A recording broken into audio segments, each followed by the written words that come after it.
सत्संग का समय हो गया। हमेशा आमने सामने रूबरू फेस टू फेस बैठने का प्रयास किया ताकि दया की दृष्टि और वचनों का प्रभाव दोनों आपके मन बुद्धि चित्त पर पड़े। इसी की आवश्यकता और जरूरत है। जब इस तरह से वचनों को मन लगा के सुनोगे तो एक एक वचन तुम्हारे उद्धार संभाल का कारण बन जाएगा और आपकी संभाल कोई नहीं कर सकता। वहां तो सब लेने लूटने वाले हैं और तुम नित्य प्रति अपने आप को लुटाते हो लेकिन समझ नहीं पाते। कोई यहाँ देने वाला नहीं है। जो तुम सोचते हो कोई कुछ तुम्हें दे देगा तो किसी के पास ये है ही नहीं। जिसकी तुम्हें जरूरत आवश्यकता जिससे तुम्हारा काम होना है वो यहाँ कोई किसी के पास नहीं और ना कोई दे सकता। पहली बात तो आपकी सुरक्षा और संभाल ये अंदर और बाहर दोनों तरफ से होनी चाहिए। तब जीव अपनी जगह पर तटस्थ हो पाएगा, स्थिर हो पाएगा, रुक पाएगा। बिना संभाल के कुछ होने वाला नहीं, क्योंकि बिगाड़ बहुत दिनों से है। सतयुग त्रेता द्वापर तीनों युग बिगाड़ के ही निकलते और बिगाड़ किसी ने समझा नहीं कि भाई हमारा बिगाड़ क्या हो रहा, हमारा लाभ कहाँ से मिलेगा, हमारा सुधार कहाँ से होगा, हमारी सुरक्षा हिफाजत किधर से होगी। ये तो जानकारी किसी ने की ही नहीं और तीन युग आपके ऐसे निकल गए। अब ये मौका मिला है कलयुग में। वैसे कलयुग सबसे खराब है लेकिन संतों ने इसको सबसे अच्छा माना और इसी युग में वो आए और किसी में आए नहीं। जिनकी कोई रक्षा नहीं करता, कोई संभाल हिफाजत नहीं करता, उसकी हिफाजत के लिए आए हैं, उसकी सुरक्षा के लिए आए हैं और आपकी अंदर बाहर से सुरक्षा करते। अंदर माँ हमेशा दया का हाथ लगा रहता। अगर दगा दया हट जाए तो काम को लोभ अहंकार तुम्हें घसीट ले। तुम इससे बचने कोई नहीं बचा, तुम कैसे बचो? जब ऋषि मुनि नहीं बच पाए, योगी योगेश्वर और तारी शक्तियां जिनको सब कुछ माना गया वो भी नहीं बच पाए, क्योंकि बचने का तो सहारा कुछ और है। ये बाहर से बचाव नहीं, अंदर से बचाव। जब अंदर से बचाव होगा और अंदर में ये सब बैठे हैं, बाहर तो कुछ है ही नहीं। बाहर तो ये शरीर का एक ढांचा है जो हाथ पैर नाक कान मुंह में परिवर्तित है। जो कुछ है सब अंदर है। काम क्रोध लोभ मोह अहंकार वो भी अंदर में दिखाई नहीं देते। मन बुद्धि चित्त वो भी अंदर में, और सबसे महत्वपूर्ण जो आत्मा वो भी आपके अंदर। तो अंदर का ज्ञान होना चाहिए। यहाँ तो बहिर्मुखी रहकर सबने बाहर शरीर को मतलब यानी लाभ देने के लिए तो उन्होंने सब कुछ किया और जो आए वो भी इसी में फंसे रहे।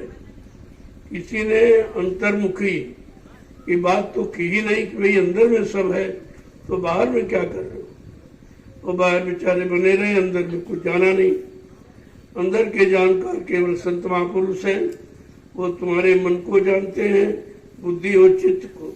तुम बताओ या न बताओ तब भी जानते हो, और तुम मांगो या न मांगो तभी तुम्हारी संभाल करते हो। उनका अपना ये कर्म कर्तव्य है कि परमार्थ के कारण साधुन धरा शरीर, उनका शरीर धारण करना तुम्हारे परमार्थ के लिए, और वो किसी काम के लिए नहीं आए, केवल आपकी जीवात्मा के उद्धार कल्याण के लिए आए और मन बुद्धि चित्त को साफ करने के लिए। अगर ये साफ हो जाए तो जीवात्मा को तो जगी हुई है, जाने में देर नहीं। उसी की पकाई सफाई के लिए आपको यहाँ बुलाया जाता है। अरे भाई तन से कुछ सेवा कर लो, क्योंकि तुमने तन शरीर से बहुत पाप किए, शरीर को बहुत गंदा किया, क्योंकि तुम्हें मालूम नहीं था ये गंदगी है, ये समाल है, उसी का तुम सेवन करते रहे, उसी का प्रयोग करते रहे, उसी के इच्छुक रहे और उसी को पूरा करने का निरंतर प्रयास करते रहे। और सबसे बड़ा धोखा तो यही है, जो तुमने आज तक किया वो काम तुम्हारा नहीं था, वो तो काल माया का। इसके देश में रहकर जो भी आपने शरीर इंद्रियों से किया वो सब उसी का काम, अपना काम तो आपने किया नहीं।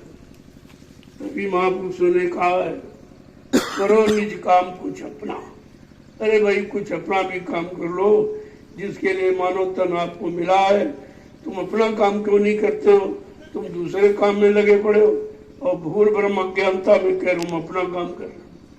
ये शरीर का जो भी काम करोगे, खिलाना पिलाना सजाना पहराना, ये सब आप काल का ही काम कर रहे हो, क्योंकि शरीर काल का नहीं है, शरीर काल का है, दयाल का नहीं है। जीवात्मा दयाल की, दयाल के बारे में किसी ने आपको कुछ बताया नहीं और तुमने जीवात्मा के बारे में अभी तो कुछ नहीं जाना। वो तो थोड़ा बहुत इशारा किया जाता, जनाने की बात तो जब लागू होगी जब तुम उस तरफ पूर्णतया मुखातिब हो जाओ। इधर से जानकारी करके हट जाओगे, समझ लोगे, तब उधर चलोगे, तब उधर की बात आपको सब समझा दी जाए। उधर तो सच्चाई सच्चाई, जीवात्मा के यहाँ कोई झूठ है ही नहीं। झूठ तो काल क्या है, मन बुद्धि चित्त को बहकाए और भरमाए है और इसी सामान में आपको लगाए पड़ा। जो गंदगी का है उसी में आपको लगाए है। जहाँ निर्मलता चरित्रता पवित्रता वहां तो जाने नहीं देता, उधर की तरफ आपको मुड़ने नहीं देता। काल की यही होशियारी। लेकिन संत महापुरुष आए, उन्होंने जबरदस्ती मोड़ दिया, क्योंकि ये रास्ता किसी ने बताया नहीं था। तो बेचारे चलते तो कैसे चलते जब रास्ते का ज्ञान ही नहीं था। अब ये रास्ते का ज्ञान आपको कराया गया कि तुम्हारा सच्चा रास्ता जीवात्मा को जगाना और परमात्मा से मिलाना। इसके अलावा जो भी आपने आज तक किया वो सब झूठ किया, वो तुम्हारे साथ जाने वाला नहीं, अंत समय में तुम्हारे काम आने वाला नहीं। यही तो महापुरुषों ने सत्संग के माध्यम से आपको पहले बिगड़ने की जानकारी दी कि तुम बिगड़े कैसे हो, और बाद में संभलने की जानकारी दी, अब तुम संभलोगे कैसे। तो उन्होंने एक ही बात आपसे कही कि मन के कहे चलो मत कोई, अब सतगुर कहे करो तुम सोई। जो मन ने तुमको भटकाया भरमाया और अटकाया, तो अब उसकी बात मुक्त। बहुत मान लिया उसको, कुछ नहीं हुआ, कुछ भी मिला नहीं। आपने मन की मानी है तभी तो फंसे पड़े हो। अगर मन की मानना बंद कर दो तो निकलने में देर नहीं, लेकिन वो आपको मनवाएगा जरूर, उसका भी तो काम है, वो अपना काम कराएगा। लेकिन जब धीरे धीरे इस मन की रहनी गहनी समझ लोगे कि हमको मन को कहाँ लगाना, मन राखो जहाँ कृपा निधाना, मन को वहां पर लगाओ जहाँ कृपा के निधान, दया के सागर दया के सिंधु बैठे हुए हैं आपके काम को करने के लिए। और वादा करते, ऐसे नहीं वादा भी करते कि हम तुम्हारा काम करने आए, काम करके ही जाएंगे। तुम कितना फड़को, कितना इधर उधर मचलो, लेकिन हम मचलने फड़कने नहीं देंगे। धीरे धीरे धीरे धीरे तुमको खींचकर उसी रास्ते पर खड़ा करेंगे जो तुम्हारे जीवन का असली रास्ता है। यही जानकारी आपको करनी चाहिए। लेकिन अभी आपका लगाव उधर से कमी नहीं हो रहा, उधर ही भागने की कोशिश करते हो, घर चले। तुम्हें तो घर की जानकारी भी नहीं। ये ईंट पत्थर मकान को घर कहते हो, ये तो आपको छोड़ना पड़ेगा। तुम्हारे पहले छोड़ के चले गए तो तुम कैसे रहोगे? यहाँ तुम रह ही नहीं सकते हो, यहाँ का कोई सामान ले नहीं जाता, यहाँ तक कि यह शरीर भी तुम्हारा नहीं, जिसके लिए रात दिन आप प्रयास करते हो कि अच्छा अच्छा खिलाए, अच्छा अच्छा पहनाए, मतलब अच्छी अच्छी इसको सुविधाएं दे और सारे भोग इसको दे दे। तो ये तो तुम फंसाने का काम कर रहे हो, इसमें से निकलने वाला कोई काम नहीं। अब आपको निकलने की बात बताई जा रही कि चलो घर, चलो नहीं धाम अपने, चलो अपने घर चलो। बहुत दिन हो गए यहाँ भटके बरमते, अपने घर चलो। तब आपको घर की जानकारी दी गई, भाई घर कहाँ है, कितनी दूर है, मतलब यानी ये तो मारू भी नहीं था, आए तब तो जानकारी थी। जब जीवात्मा को भेजा गया तब तो आपको जानकारी करके आप हरमंडल मुकाम से आए हो, लेकिन काल ने इतना भरमा दिया, इतना भटका दिया और भोगों की गंदगी इतनी लाद दी कि अब तुम उससे निकल नहीं पाते। इतनी भी कोशिश करो तुम स्वतः नहीं निकल पाओ। जा पर दया वही सतगुरु की, वही हुए निहाल और बाकी फंसे काल के जाल। जिस पर सतगुरु दयाल की महान कृपा दया मेहरबानी होगी वो तो निकल पाया, नहीं बाकी सब फंसे पड़े। और तुम दया को दया तो 24 घंटे तुम्हारे पर, अगर दया न हो तो काल की तरफ जाने में देर नहीं लगेगी, क्योंकि उधर जाने का तुम्हारा अभ्यास मजबूत है, वहीं हमेशा रहे हो और उसी का कहना माने हो, तो इसलिए वो तो तुम्हारा अभ्यास में है, लेकिन दयाल की तरफ जाने का अभ्यास नहीं आपको। यहाँ तुम्हारी सुरक्षा है, हिफाजत है, तुम्हारी जीवात्मा का कल्याण है, उद्धार है, तुम्हें पाप कर्मों से अलग किया जा रहा, ये सब काम तो उधर होगा, इधर कोई काम होने वाला है नहीं। अब ये है कि इधर की जानकारी कैसे हो और फिर हम उसको छोड़ने के लिए अभ्यास कैसे करें।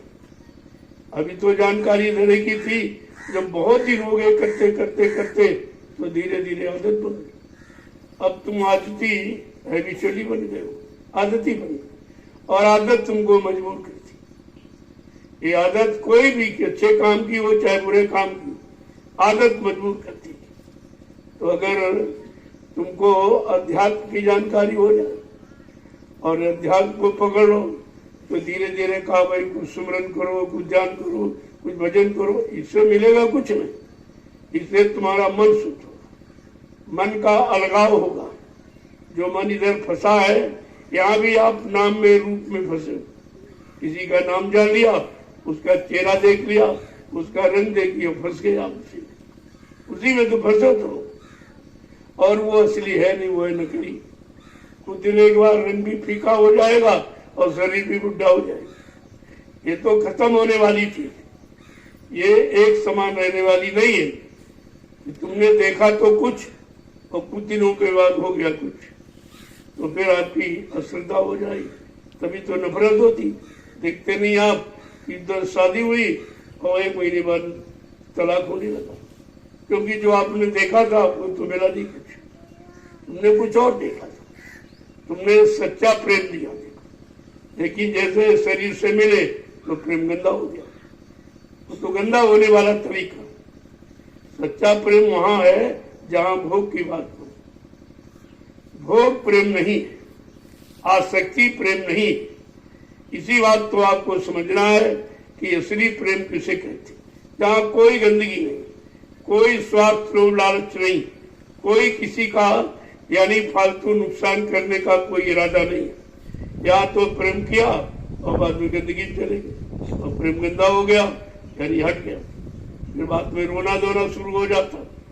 तो कहा कि प्रेम कहाँ मिलेगा, कहाँ संतों के पास खजाना, प्रेम का खजाना संत महापुरुषों के पास, उनका प्रेम मिल जाए तो सारे यानी प्रेम से बिल्कुल अलग हो जाओ, तुम किसी तरफ देखो नहीं, इतनी नफरत पैदा हो जाए। सच्चे प्रेम में इतनी कशिश है, इतना दर्द है और इतना लगाव है, मतलब इतनी सुरक्षा है, वहां गंदगी का प्रश्न नहीं है। लेकिन तुमने जहाँ किया है वो नापायदार चीजों से, जो तुम्हारी नहीं है, जो क्षणभंगुर है, जद बिंदु चल बिंदु की सदस्य क्षणात्म में विलीन हो जाने वाली, आप उन्हीं से प्रेम करते। जो तुम्हारा नहीं है, तुम्हारे साथ जाने वाला नहीं, तुम उन्हीं से प्रेम करते। तुमने प्रेम करना सीखा कहाँ? जरा संतों से प्रेम करके दिखो, वो तुम्हारी गंदगी निकाल देंगे और प्रेम को मजबूत और पाक साफ निर्मल पवित्र करते। तभी तो कहा भाई कौन पाता है, ये गंदगी समेटने वाले नहीं पाते, ये भोगी नहीं पाते। निर्मल मन जन सो मोहित पावे और मोह छल छिद्र कपट नहीं पावे। बिल्कुल साफ लिखा है कि भाई हमको कौन पाएगा या हम किसको मिलेंगे, हम किसके हो जाएंगे, तो बाहर में नहीं, अंदर में सारी जीवात्मा, सब जीव उन्हीं के हैं, वो सबको चाहते हैं और सबसे प्रेम करते हैं। ऐसा नहीं है, उनका काम ही है कि लोगों को गंदगी से अलग करना और निर्मलता, पवित्रता और चरित्रता में लाके खड़ा करना, उनका तो काम ही है। लेकिन आप समझी नहीं पाए, क्योंकि तुम्हारी समझ पहले से गंदी, पहले से समझ तुम्हारी शरीर और इंद्रियों के भोगों से है, तो आप गंदे होने का प्रयास करते हो और स्वच्छ निर्मल रहने का प्रयास ही नहीं करते। बार बार यही बताया जा रहा, अरे भाई नहीं, जात पात धन धर्म बढ़ाई और कुल परिवार सुखद समुदाय, इन्हें त्याग भजे मन लाई, ताके हृदय बसे पर। प्रभु का वास उनके हृदय में होगा जो ये सब गंदगी से, ना कोई जाति है, ना तुम्हारा कोई धर्म है, ना तुम्हारा कोई यहाँ है, तुम्हारी यहाँ कोई व्यवस्था नहीं, ये सब व्यवस्था काल माया की है। तो उसने फंसाने के लिए आपको ये दिया है और तुमने समझा हमारा सहयोग कर रही है, हमको हर सामान दे रही है, तुम्हें ये नहीं मालूम वो पूरे सामान में फंसा रही है। अरे जब देगी तभी तो कर्जा न देगा तुम्हारे, जब वो देगी और तुम लोगे तभी कर्जा शुरू हो जाता है, और फिर वो कर्जा इतना करते करते करते इतना बढ़ जाएगा, फिर तुम यहाँ से कभी जा ही नहीं सकते, क्योंकि कर्जे का निपटारा फिर आप करो। नित्य प्रति हम कर्जा ही ले रहे काल माया का, और हम समझते हैं कि हमें सामान मिला, हम समझते हैं हमारी कोई व्यवस्था कर रहा, तुम्हारी व्यवस्था ये नहीं कर रहा, वो अपनी व्यवस्था जीवों को फंसाने की कर रहा। धीरे धीरे धीरे जब जान जाओगे, अभी तो तुम्हारे हृदय में कुछ और बसा होगा, काम भी बसा है, क्रोध भी बसा है, लोभ भी बसा है, मोह भी बसा है, अहंकार भी, इनको आपने जगह दी। जब तक ये रहेंगे तब तक दयाल की कोई वस्तु अंदर बसने नहीं देंगे, न वचन टिकने देंगे, न सत्संग टिकने देंगे, न परमात्मा की सेवा, और न ही स्मरण ध्यान भजन, ये आपको टिका नहीं सकते, क्योंकि वो जगह दूसरे ने ली। पहले इनको निकालो तब उनको जगह दो। तो क्या कह रहे हैं जी, अब किसको बसाना है जिससे तुम्हारा काम बन जाए, सारे बिगड़े काम बन जाए, सारी गंदगी अंतःकरण की धुल जाए, आपको वो काम करना। जय गुरुदेव, जय गुरुदेव, जय गुरुदेव, जय गुरुदेव नाम किसका, जय गुरुदेव नाम किसका, जय गुरुदेव नाम किसका, प्रभु का प्यारा नाम। आज प्रातःकालीन लघु सत्संग दयाल बाग के अंदर क्या कभी हुआ नहीं था, लोगों को पता भी नहीं था यहाँ कुछ होगा। तो जहां जिसकी जरूरत समझी जाती वहीं आपको ले जाया जाता, जहां से तुम्हारे कर्मों का निपटारा हो, अदायगी, उसी सेवा में आपको लगाया जाता। ये सब तुम्हारी शुद्धिकरण के लिए किया जाता। जो गंदगी आपने लाद रखी है वो कैसे उतरेगी, ये तो यहाँ किसी को मालूम नहीं था। उस गंदगी से आपको अलग करने के लिए कोई न कोई नवीन साधन बना दिया जाता। वैसे यहाँ कुछ नहीं, सब तुम्हारी गंदगी उतारने का प्रयास।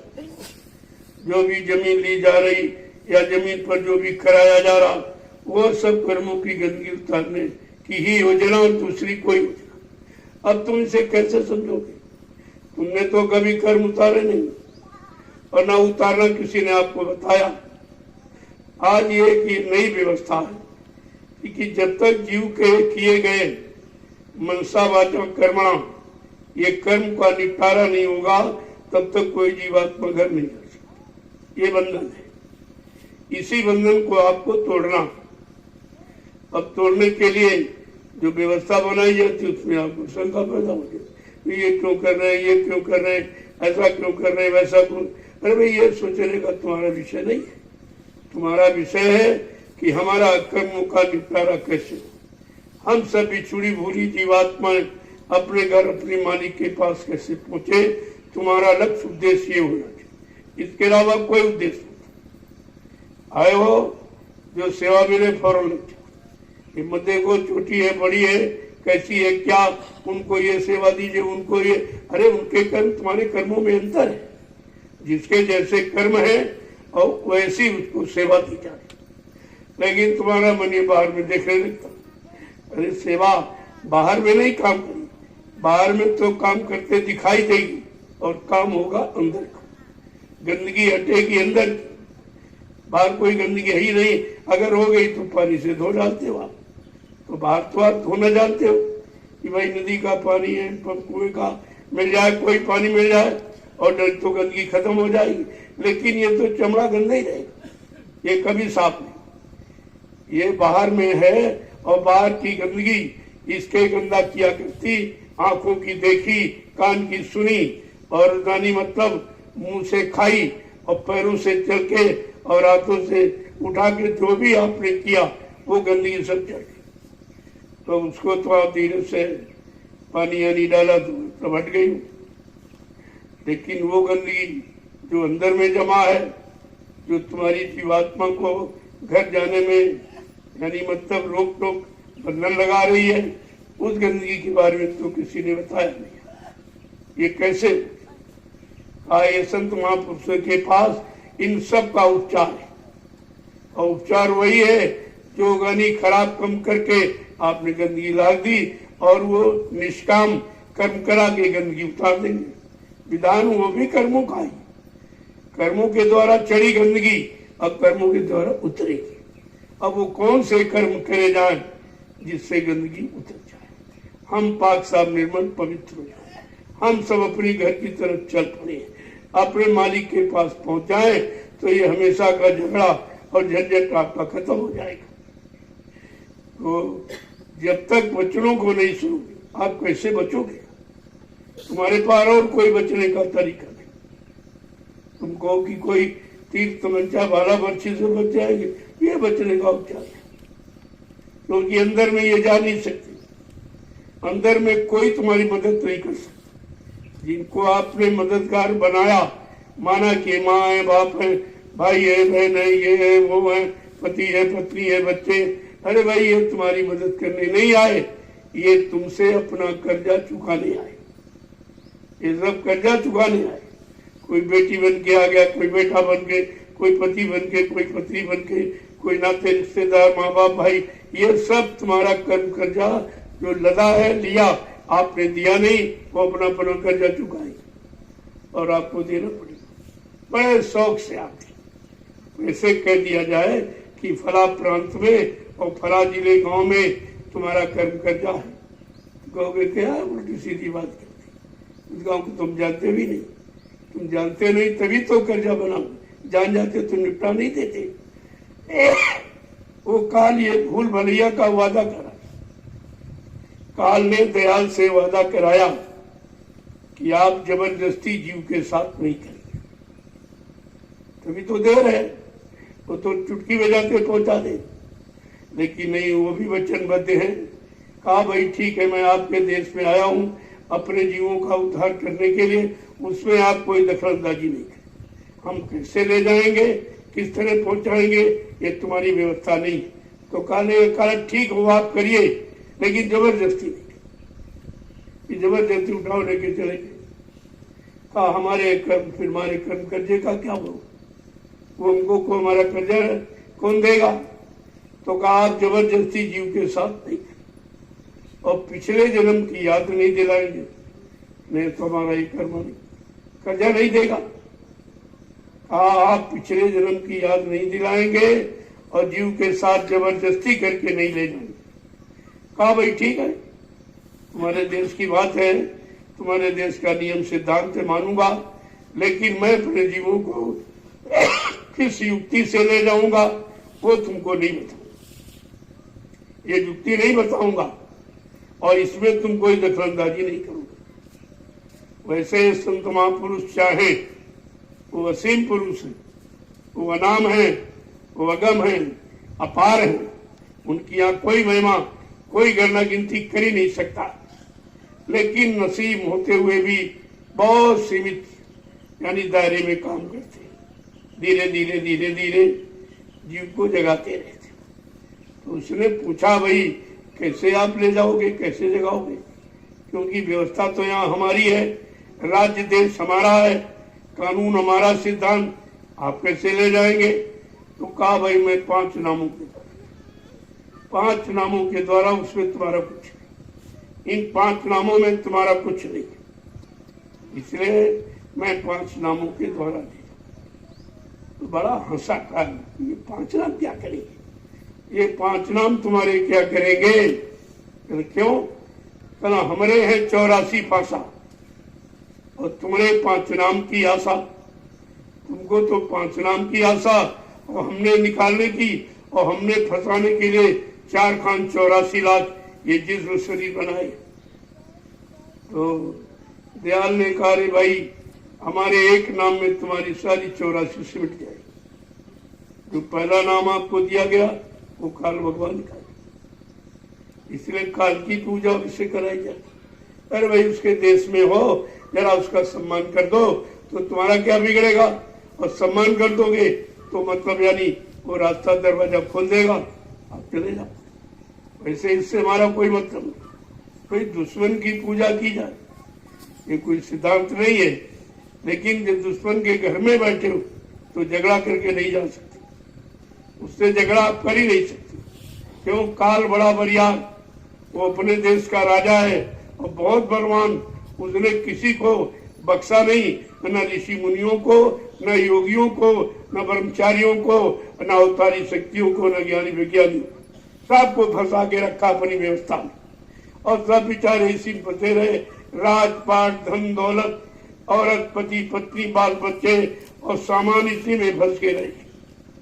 ये उसके फंसाने के साधन है जिनको आप जरूरी समझ रहे हो अपने जीवन में, और जरूरी समझकर और इन्हीं में आप फंस जाते हो और बाद में रोते रहते हो कि कैसे निकले, कैसे जाएंगे, ये परेशान कर रहे, ये परेशान कर रही है। अरे ये सब परेशान करने के तुम्हारे साथ तो जुड़े ही है, ये तुमको लाभ देने के लिए थोड़ी तुम्हारे शरीर से लाभ लेंगे। जब तक जवानी रहेगी लाभ लेंगे और बुढ़ापे में जब वो लाभ बेकार हो जाए तो तुमको अलग कर देंगे। तब तुम सोचोगे अरे सारा जीवन इसी में चला गया, और जिनके लिए सब किया वो भी अपने नहीं हुए और वो भी धोखा दे रहे, कोई जाने को तैयार नहीं हो रहा, तुम्हें अकेले ही जाना पड़ेगा। जब आप अंतर्मुखी वचनों का सत्संग सुनोगे तब तुम्हारे अंदर ये अफसोस होगा कि मैं बहुत गलत जगह फंसा, बड़ा धोखेबाज है काल, जितने कितनी चालाकी, होशियारी और कपट करके तुम्हें फंसा लिया, अब आप निकलना बड़ा मुश्किल हो जाएगा। तो कहते हैं कि अंदर से उसकी व्यवस्था को कैसे निकाले, कौन चीज अंदर में बसाए और जिसके कारण अंदर में कोई जाए ही न काम जाए, न क्रोध, न लोभ, न मोह, कोई प्रहार न कर सके, कोई तुम्हारे पर जबरदस्ती अपना दबाव न डाल सके। कहना तो किसको बसाओगे जो काल नहीं उधर कुछ काम कर पाएगा। कहा गुरु चरण, गुरु चरणों को बसा लो तो फिर काल अपने किसी सामान को अंदर में जगह नहीं दे पाएगा। देखो महापुरुष क्या कहते, जरा 2 वचन सुन लीजिए तो आपकी शंका चले। पिछले संतों की वाणी का सहारा लिया कि नहीं भाई हम ही नहीं कह रहे, सबने कहा, जितने आए सबने आपको ये बताया, और जिन लोगों ने उनकी बात मानी उनका काम हो गया, और जो नहीं मानी हंसी मजाक गरुड़ गुमान घमंड में पड़े रहे, सब रह गए, नहीं जा पाए। तो क्या कह रहे कि गुरु चरण बसे अब मन में,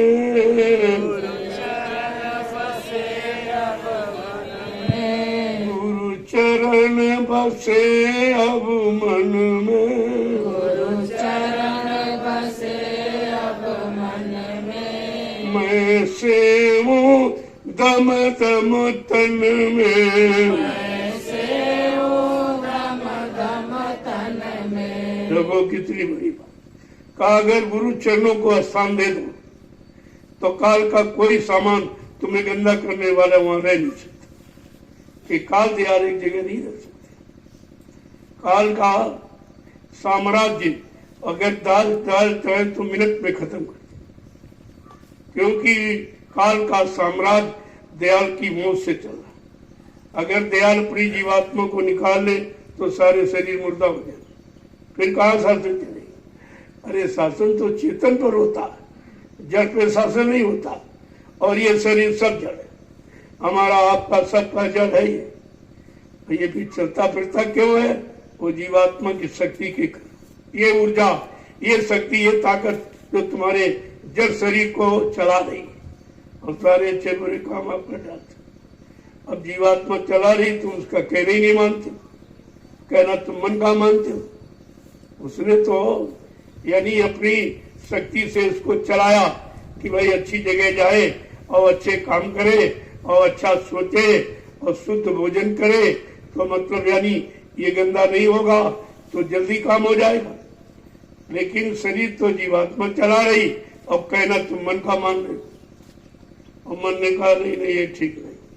अरे मन कभी ठीक को ठीक कहेगा नहीं, मन कभी अच्छा करने की सलाह आपको देगा ही, क्योंकि वो सलाहकार है काल का, काल की तरफदारी करता, दयाल की नहीं। इसलिए संत महापुरुषों ने सर्वप्रथम वो काल का सलाहकार मन उसी को पकड़ा और कहा कि तुझे जो कहा जाएगा वो करना पड़ेगा। तू अब दाम की कमाई में लगाता रहा हमेशा और दाम भी साथ नहीं दिया। तुम चाहे करोड़ जमा करो चाहे 10 करोड़, तुम्हारे साथ 1 पैसा जाने वाला, उसको किसी अच्छे काम में लगा दो ताकि लोगों को लाभ मिलने लगे। पैसे का और कोई मतलब नहीं, केवल अगर अच्छी जगह अच्छे काम में लग जाए तो आपको सुख शांति दे देगा। वैसे तो अशांति इसमें, अगर घर में आप करोड़ 2 करोड़ रखो तो आपको चिंता 24 घंटे नहीं, कोई उठा ले, कोई चोर न चुरा ले, कोई हमको मार न दे, कोई हमारा अपहरण न कर दे। किसके कारण? धन के कारण। जब धन से ये काम हो रहा फिर भी नहीं आप समझ पाते हो कि धन तुम्हारे लिए लाभकारी कहाँ। लेकिन इतना फंस गया जीव कि अच्छे को अच्छा नहीं समझ पा रहा और बुरे को छोड़ नहीं पा रहा। आगे क्या करें?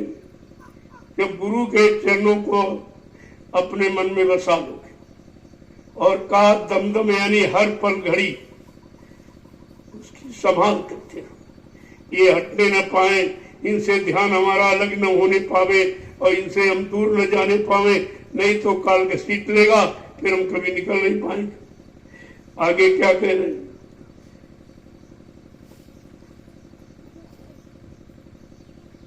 फिर प्रीति लगी घट धुन में,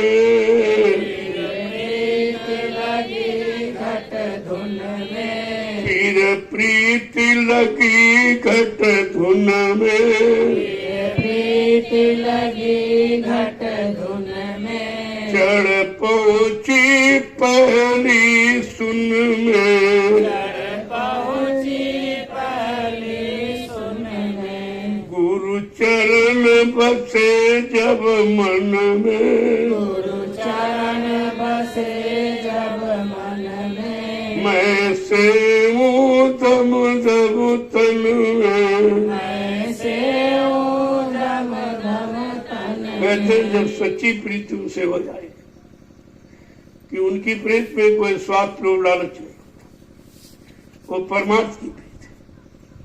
वो आपको परमार्थ की डगर पर चलाकर बिल्कुल पाक साफ निर्मल कर देगी।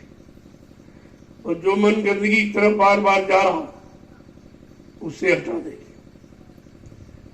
वो सदगुरु से प्रीति करने में ये लाभ है, वो तुमको किसी गंदगी में लगने, हाँ कोई तुम्हारा जबरदस्त भोग है उसे पूरा कराने के लिए क्षण मात्र भले आपको इशारा कर दे, बाकी परमानेंट उसमें नहीं लगाए, नहीं तो जीव कभी नहीं जा पाए। उसी गंदगी ने तो आपको रोक के रखा। क्या कह रहे हैं कि अब शील क्षमा मन छाई, अब शील क्षमा मन छाई, अब शील क्षमा मन छाई, अब शील क्षमा मन छाई, तपन काम दुखदाई, गई तपन काम दुखदाई, गई तपन काम दुखदाई, गई तपन काम दुखदाई। गुरु चरण बसे जब मन में, गुरु चरण बसे जब मन में, मैं से दम दम तन में, मैं से दम दम तन में। कैसे वो मन की गंदगी कैसे निकालेंगे कि काम की जगह सील पैदा करें। और मतलब यानी कि क्षमा, क्रोध आएगा तो क्षमा, ये अंदर बिठाएंगे।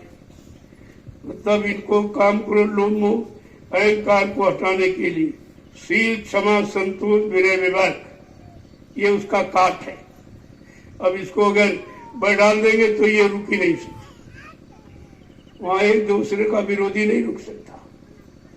क्या कह रहे हैं? जब शील और क्षमा तुम्हारे मन में लाके खड़ी कर देंगे तो ये काम, तपन, अग्नि जो निष्पासन चला रही है, कहती है तपन ही बुझा देंगे, तो फिर काम वहां स्थान नहीं ले सकता। ऐसे काम क्रोध लोभ मोह नहीं जाने वाला। जब तक उसको निकाल कर उसकी जगह पर शील, क्षमा, संतोष, विनय, विवेक, इनको स्थान नहीं दिया जाएगा, तब तक काम, क्रोध, लोभ, मोह, अहंकार जाने वाला नहीं। देखो कितना कठिन विषय है। अब आगे क्या कहते हैं? फिर क्रोध लोभ भी भागे, क्रोध लोभ भी भागे, फिर क्रोध लोभ भी भागे, क्रोध लोभ भी भागे, अहंकार मोह सब त्यागे, अहंकार मोह सब त्यागे, अहंकार मोह सब त्यागे, अहंकार मोह सब त्यागे। गुरु चरण बसे अब मन में, गुरु चरण बसे अब मन में, मैं से दम दम तन में, मैं से दम दम तन में। आज जैसे शील, क्षमा, संतोष, विनय, विवेक अंदर में पहुंचे तो ये क्रोध और लोभ को भी भगा देंगे, अहंकार से भी आपको छुटकारा दिला देंगे। ये जब तक ये दुश्मन है, काम, क्रोध, लोभ, मोह, अहंकार, ये 5 दुश्मन तुम्हारे हैं, जो तुम्हारे बुद्धि के, विवेक, ज्ञान को हमेशा हर लेते, अच्छी सच्ची बात आपको समझने नहीं देते। जहाँ पर सच्चाई है, अच्छाई है, लाभ मिलने वाला है, शांति मिलने वाली, वहां तुमको न जाने देते न समझने देते।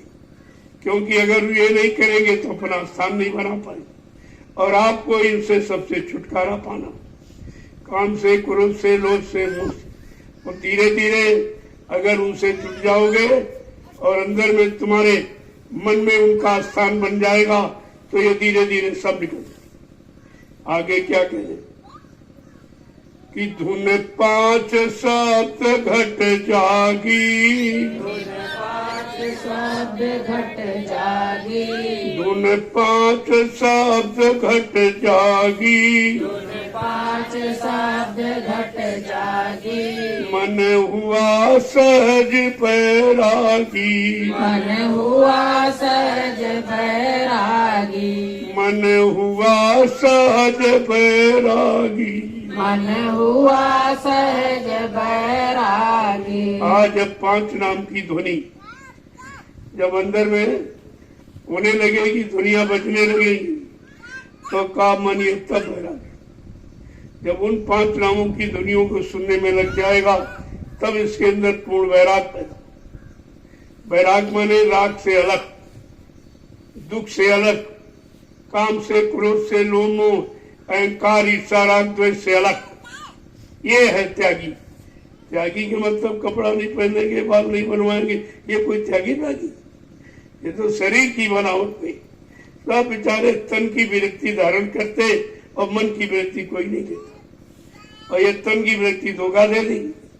मान लो आपने तन से बैरागी साधु बन गए, जब स्थिति खराब थी तो आप साधु बन गए, और स्थितियां एक समान रहती नहीं, और जब कुछ बन गई तो फिर मन तुम्हारा भगने लगा, अरे नहीं घर चलो घर चलो, पत्नी है, बातें हैं, बच्चे हैं, ये है, वो है, सामान है, मतलब यानी फिर आपको धर्म अटकाने लगे। इसलिए मन की विरक्ति मजबूत करो, मन को बैरागी त्यागी बनाओ, मन को काम को लोभ मोह अहंकार से अलग करो। ये सच्चा रास्ता है, और बार बार झूठा, और काल माया ने ऐसा चक्कर चलाया कि सबको झूठे में फंसा, बेचारे इसी झूठ में फंसकर, यानी मतलब उन्होंने हट से कहा घर गृहस्थी में नहीं रहेंगे, यहाँ मतलब यानी साधना नहीं होगी, तो जंगल भाग गए। जब जंगल भाग गए वहां कौन रहता, वहां तो कोई है ही नहीं, इसलिए कि इनको देखेंगे नहीं, इनकी सुनेंगे नहीं, तो इनमें फंसेंगे नहीं, इसलिए उन्होंने ये रास्ता अपनाया कि चलो जंगल में चलो, किसी गुफा में बैठकर छिपकर यानी मतलब साधना करेंगे। आप साधना करोगे कैसे जब साधना का रास्ता ही नहीं मिला, कोई गुरु मिला नहीं, रास्ता मिला नहीं, आधार मिला नहीं, तो करेगी क्या? तो कहीं उल्टा खड़ा हो रहा, कहीं कुछ कर रहा, कहीं कुछ कर रहा, ये सब शरीर को सताने वाले, शरीर को मतलब यानी और ज्यादा दुख तकलीफ देने वाले तुम काम करने लगे, जबकि ये साधन है। अगर साधन फेल कर दो तो कैसे क्या करोगे? आप खेती करते हो और ट्रैक्टर और ये ट्यूबवेल, ये साधन अगर फेल कर दो तो खेती कर पाओगे? ये साधन है, और इसके लिए लिखा ये साधन धाम मोक्ष कर द्वारा, ये साधनों का धाम है, इसलिए ये कि ये मोक्ष का दरवाजा, इस दरवाजा पर जानो। और अंदर में वहां जंगल में थोड़ी दरवाजा मिल गया कि गुफा दरवाजा बता दे, ये उल्टे टंगे यानी ये कोई रास्ता बता देंगे, या हम खाएंगे नहीं कुछ मतलब यानी ये कोई रास्ता थोड़ी बताएंगे। ये तो जड़ शरीर में जड़ रास्ते कर कर आप चेतन को कभी नहीं पा सकते। यही तो उल्टी बुद्धिमती काल ने कर दी, और बेचारे इसी में फंसे रहे, सारा शरीर सुखा दिया, गला दिया, हड्डियां भी खत्म हो गई, लेकिन मिला कुछ, क्योंकि मिलने वाला रास्ता नहीं था, और जिससे मिलना था तुमने उसी को कमजोर कर दिया। जब शरीर आपका कमजोर हो जाएगा तो आप कुछ नहीं करते। इसको विषयों से बचाओ, ये नहीं रोटी नहीं खाएंगे, रोटी नहीं खाएंगे, अरे भाई अन्न में प्राण है, कद्दू में अन्न में प्राण, ये तो आपको खाना पड़ेगा, नहीं खाओगे तो कमजोर हो जाएगा और फिर ये काम भी नहीं करेगा। लेकिन अब वो सब पुराने युग की बातें लोग बताते, उसी में फंसाते। अरे तुम कलयुग में बैठे हो, तुमको कलयुग का रास्ता चाहिए, कलयुग के साधन चाहिए, कलयुग की तपस्या चाहिए, और कलयुग की पूजा चाहिए, ये तो कोई बताते नहीं। सब पिछले युग की पूजा में फंसा दिया, और मिला कि तुम जिसकी पूजा कर रहे हो वो तो लाखों बरस हो गया, चला लाखों बरस हो गए, रामकृष्ण हो गए, अब तुम उनका नाम लो, उनको पुकारो तो क्या वो आ जाएंगे? अरे तुम्हारा पिता अगर कल मर के चला गया हो तो आज बुलाओ, नहीं आएगा वो, जो तू चला गया वो नहीं आएगा। लेकिन ये किसी ने बताया नहीं, और सब जीवों को फंसाया, सारे जीवों को उसी में फंसा दिया। तुम पूजा करो, पाठ करो, तीर्थ करो, व्रत करो, हवन जपते, गंगा स्नान करो, लेकिन ये नहीं बताया कि इसको करने से मिलेगा क्या। संत महापुरुषों ने यह भी बताया, जो शरीर इंद्रियों से करोगे तो शरीर इंद्रियों को लाभ मिलेगा, और आत्मा से करोगे तो आत्मा को लाभ। बिल्कुल सीधा रास्ता है, जिससे करोगे उसी को लाभ मिलेगा। अब तुमने पूजा पाठ जो की तो उसका लाभ मिल गया, रात पाठ धंधा, क्योंकि आप घर परिवार और सुख छोड़ करके जंगल चले गए थे, तो जब वहां तपस्या में शरीर खत्म हो गया और जहाँ जन्म हुआ तो वही लाभ आपको मिल गया। तुम राजा बन जाओ, धनी मानी बन जाओ, गरीब अमीर बन गए, पत्नी बाल बच्चे ये सब मिल गए, लेकिन वो नहीं मिला जिसके लिए शरीर मिला था। ये सोच खत्म कि शरीर किस काम के लिए दिया गया। हमको शरीर मिला है जीवात्मा को जगाने और परमात्मा से मिला, इसके अलावा कोई दूसरा काम। अब वो काम कैसे तुम्हारा सफल होगा, उसके लिए तमाम विधान बनाया, क्योंकि इतना कर्म कर्जा काल में बांटा, और आप निरंतर कर्म कर्जा लिया और अभी ले रहे, अभी नहीं समझ पा रहे हो।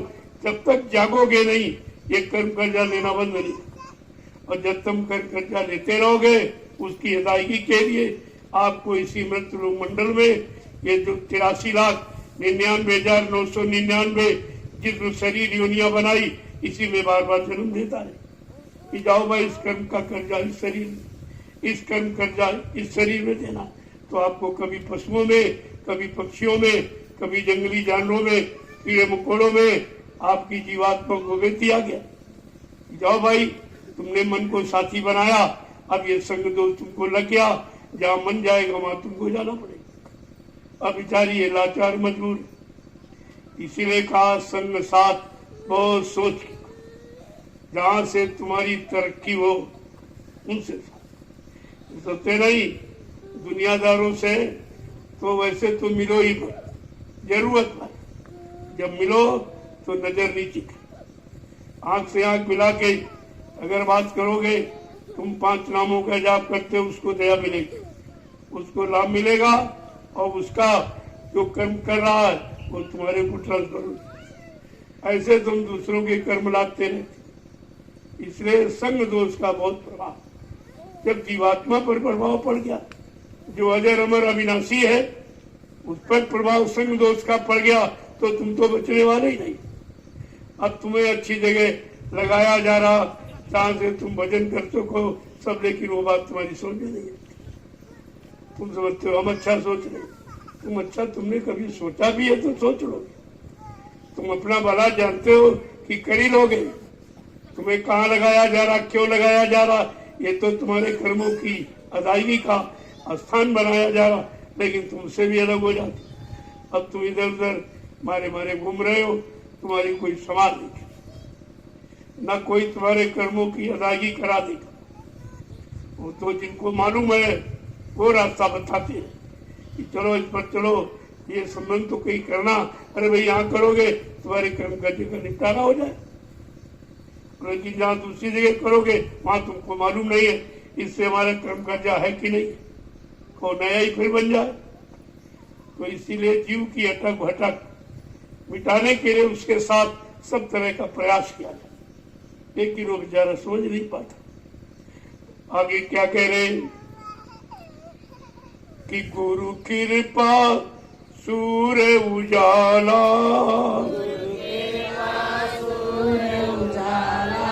गुरु कृपा सूर्य उजाला, कृपा सूर्य उजाला, अब हुआ जगत बेगाना, अब हुआ जगत बेगाना, गुरु चरण बसे जब मन में, गुरु चरण बसे जब मन में, अब से मैं से दम दम तन में, मैं से दम दम तन में, कहते तो हर पल घड़ी हम शरीर से उनको से, ताकि शरीर की गंदगी निकल जाए। ऐसे तो आप निकाल नहीं सकते, चढ़ाना तो तुमको मालूम है, उतारना नहीं। कि कर्म कर्जे किसी से मिलना, किसी का ले लिया, किसी ने खा लिया और दिया नहीं, ये सब कर्म कर्जे तो चढ़ाते। और बड़े होशियार हो कहते नहीं देखे देखे क्या कर लेगा, अरे कर नहीं लेगा वो तुम्हारे पर कर लाद देगा और तुम उससे कभी अदा ही नहीं करता। हाल बहुत होशियार है, अपना कर्जा सब तरफ से लेना जानता, और वो ले लेगा और तुम समझ भी नहीं, और तुमको तुम्हारी मति वैसी कर दी, तुम्हारी बुद्धि में वही कर देगा, और उसी को सत्य मानकर तुम कर जाते। तो मान ले कर दिया भाई फला देश में, फला प्रांत में, जिले में, फला जाति में तुम्हारा कर्जा, देखो बिल्कुल झूठ बोल रही, ठीक है कहाँ से आए। और अचानक उसी परिवार में तुम्हारी बच्चे की शादी हो गई। अब लड़की की शादी कर ली तो पैर छू के कर्जा दोगे, वैसे कहा जाता तो नहीं कहते हम कहाँ दें, हमारा कहाँ कर्जा, क्यों तुम्हें मालूम नहीं है। और उसने संबंध जोड़ा था कर्जे की लेन देन के लिए, और जोड़ दिया तुम पर छू छू के कर्जा दे, नहीं भाई ये भी सामान देंगे, ये भी देंगे, ये भी देंगे, अब क्यों दे रहे, अब क्यों दे रहे हो। तो कहता वो लेने वाला बड़ा चतुर है, उसके पास सब साधन कहीं न कहीं जोड़ करके अपना कर्जा लेंगे और तुम्हें देना पड़ेगा। तो समझा के क्या कह रहे, गुरु की कृपा से ये सूरज जैसा उजाला माने ज्ञान, आपको अंदर में प्रकाश ज्ञान जानकारी करा देंगे। और कहते हुआ कि जब हुआ जगत में, फिर तुम्हारे लिए संसार में गाना हो जाए। संसार होते हुए भी तुम संसार को कुछ नहीं समझोगे, संसार में रहते हुए भी तुम संसार में रहने की अब यानी जिज्ञासा नहीं पैदा करोगे। अपने घर जाने की निरंतर वेदना और विरह आपको सताती रही। आगे क्या कह रहे कि घट बैठी तारी लाई, घट बैठी तारी लाई, बाहर की क्रिया दूर बहाई, बाहर की क्रिया दूर भगाई। आज गुरु की कृपा हुई तब घट में आपको सब एहसास हुए, ये बाहर का लगाव, बाहर का प्रेम और ये सब समाप्त हो जाए। सब जानकारी हो जाए भाई बाहर में कोई नहीं, वो बाहर में बाहर ही रह जाएंगे, तुम्हारा सहयोग नहीं करेंगे, तुम्हारे साथ नहीं जाएंगे, तुम्हारे साथ गुरु कृपा ही जाएगी और वही काम करेगा। आगे देखो क्या कह रहे कि गुरु अद्भुत सुख दिखलाया, गुरु अद्भुत सुख दिखलाया, गुरु अद्भुत सुख दिखलाया, गुरु अद्भुत सुख दिखलाया, ये महिमा जान न पाया। ये महिमा जान न पाया। कहा ये गुरु का अद्भुत अनोखा दृश्य जो अंदर में प्रकाश का, अंदर में आकाशवाणी ब्रह्मज्ञानी का, वो सुनने के बाद बाहर में एकदम नफरत हो जाती। अरे वो नकली आवाज थी, वो बुला रहा था अपने काम के लिए, अपने लाभ, अपने स्वार्थ के लिए, लेकिन अंदर में तो ऐसा कोई माहौल वातावरण नहीं है। बिल्कुल पाक साफ निर्मल और प्रकाश ही प्रकाश, उजाला, अंधेरे का कहीं नाम नहीं। आगे क्या कह रहे, इस महिमा को यहाँ के लोग नहीं जानते, न ऋषि मुनि जान पाए, न योगी योगेश्वर, ये कोई नहीं जान पाए, क्योंकि ये सब बाहर में करते रहे। अंतर्मुखी साधना का रास्ता इनको भी नहीं मिला, ये भी सब बाहर में शरीर के पीछे पड़ गए, और शरीर ही नहीं रहेगा तो करोगे कैसे? यही तो साधना का साधन है। इसलिए इसको विषयों से बचा, क्योंकि विषयों से कमजोर होगा, और ये खाने पीने से नहीं। जब विषय भोग नहीं करोगे तो कमजोरी का सवाल नहीं। अब यानी विषय भोगों से कमजोर करते, फिर कहते ये टॉनिक खाओ और ये फल खाओ, ये जूस पियो, इससे कुछ होने वाला, इससे कोई काम बनने वाला नहीं है। ये तुम्हारे मन की गलत धारणा कि पहले आपने खर्च कर डाला और वो थोड़ी इससे पूरा हो जाएगा। आगे क्या कह रहे कि जग जीव अभागी सारे, जग जीव अभागे सारे, जग जीव अभागी सारे, जग जीव अभागी सारे, नर देहि यों ही गमावे, नर देहि यों गमावे, नर देहि यों ही गमावे। नर देहि यों गमावे। आज संसार के सारे जीव बेचारे अभागी, इनको ही मालूम नहीं है कि हम शरीर को गमा रहे हैं कि हम बना रहे हैं, कुछ नहीं मालूम। ये जितने द्वार दरवाजे, ये सब शक्ति को निकालने वाले, कोई लाने वाला नहीं है। ये सब खर्च करने और खर्च करा देंगे, फिर आपको एकदम अकेला छोड़ देंगे। जब तुम्हारे पास कुछ नहीं रहेगा तब फिर तुम जाओगे किधर, क्योंकि चल फिर भी नहीं सकते। वो जो अवस्थाएं बनाई गई हैं कि बचपन, किशोरा, जवानी और बुढ़ापा, ये 4 दिन की जिंदगी है आपकी, और 4 दिन में ये सब खत्म हो जाएगी, और फिर दोबारा आपको ये मिलेगी नहीं। क्योंकि तुमने मनुष्य यानी शरीर पाने वाला कर्म ही नहीं किया। सब जानवरों वाले कर्म, खाना है, पीना है, कमाना है, बच्चे पैदा करना है, तो जानवर क्या कर रही है, तुम भी कर रहे। तो आपको फिर जानवर की योनि में, फिर पक्षियों की योनि में, फिर कीड़े मकोड़ों की योनियों में ये मांस खाते हो, फिर मांस खाने वाले जंगली जीवों में आपको जन्म दे दिया। जाओ भाई खूब खाओ अगर इसी की इच्छा है। तो जहां आशा था बासा, मन का यही तमाशा, जहां तुम्हारी आशा बन जाएगी वही जन्म हो जाएगी, वहीं पर आपको जन्म।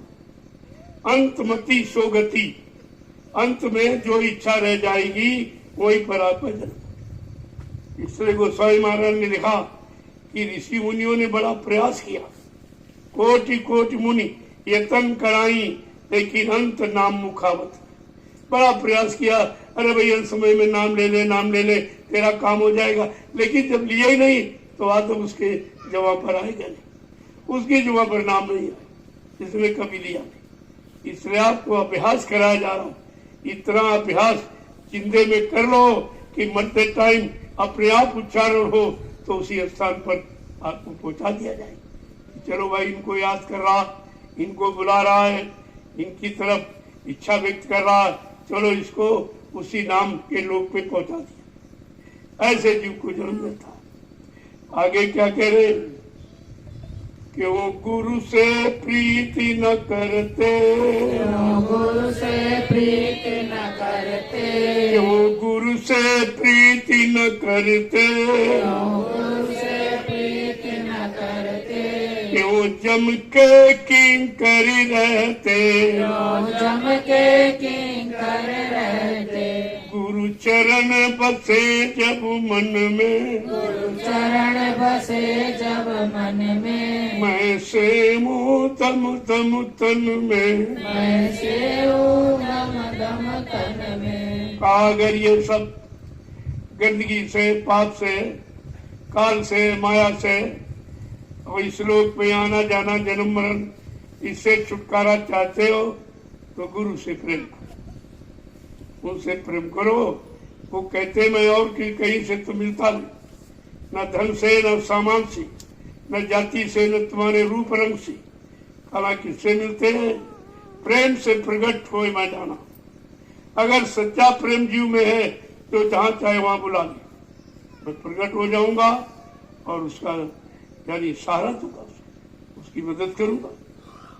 तो क्या कह रहे हैं कि ये मतलब ये गुरु से जीव बेचारा प्रीति क्यों नहीं करता, बार बार काल माया का किंकर माने दास गुलाम बन के रह जाता, नहीं कोई काम ना पाता। आगे क्या कह रहे, मैं किससे कहूँ सुनाई, मैं किससे कहूँ सुनाई, मैं किससे कहूँ सुनाई, मैं किससे कहूँ सुनाई, फिर अपना मन समझाई, अपना मन समझाई। कहा कोई सुनने वाला नहीं, कोई मानने वाला अच्छी सच्ची बात नहीं है। जहाँ लाभ है वहाँ उसको हानि दिखाई देती कि हमारी हानि करा देंगे, हमारी हानि करा देंगे। अरे जो लाभ देने आया है तुम्हारी हानि कैसे करा दी। इसीलिए कहा गया कि गुरु से कभी हानि की बात मत सोचो, वो हानि कराने आए ही नहीं, वो तुमको लाभ देने आए हैं और तुम्हारे कर्म कर्जा से तुम्हें छुटकारा दिलानी है। इसलिए वो सलाह देते, तुम उनकी सलाह मानते नहीं हो और कहते बार बार काल माया के किंकर यानी दास और गुलाम बन के रह जाती। क्या कह रहे, मैं ये किसको सुनाऊं, ना कोई सुनने वाला, ना कोई मानने वाला, ना कोई करने वाला, ना कोई लाभ पाने चाहने वाला। काहे किसे कहूं, फिर अपना मन समझाई। फिर तुम अपने मन को और कैसे समझाओगे? सच्ची समझौती तो महापुरुषों के पास सच्चा रास्ता, सच्ची नीति रीति और सच्चा सुख आनंद देने वाले तुम हो, तो उनकी बातें नहीं मानते हो, ना उनकी आप सुनते हो, और जब परेशानी में जाओगे तब तुमको याद आएगा। फिर उससे क्या होता, समय चूक पुण्य क्या पछताने। जब समय निकल गया फिर पश्चाताप करने से कोई लाभ नहीं मिलेगा। आगे क्या बता रहे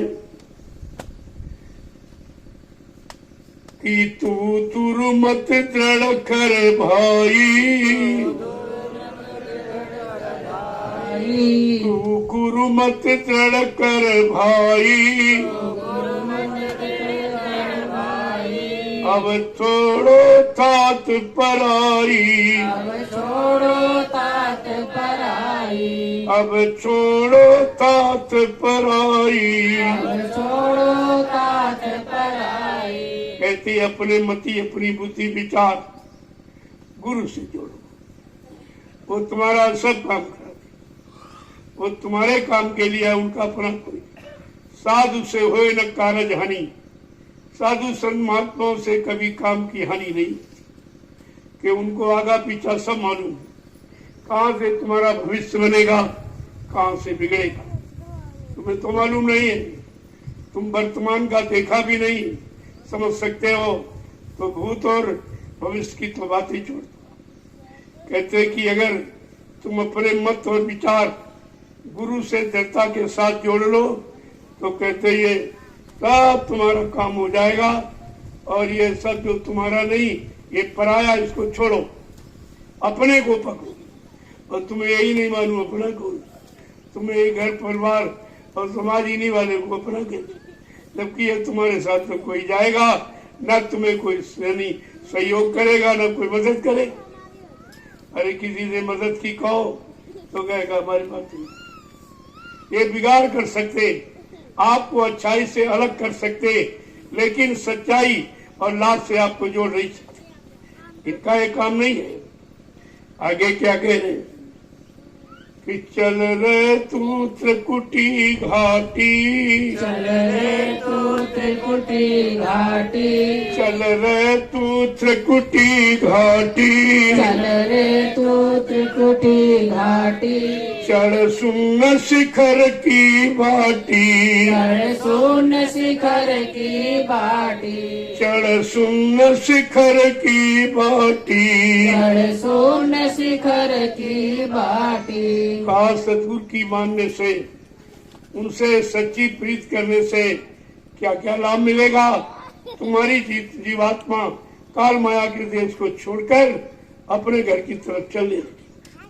वो चलने का रास्ता बताएंगे और चलाने में तुम्हारा सहयोग भी करेंगे, क्योंकि तुम अकेले तो जा नहीं सकते। तुम्हारे पास इतनी शक्ति सामर्थ्य नहीं है कि अकेले चल के तुम अपने घर पहुंच सको।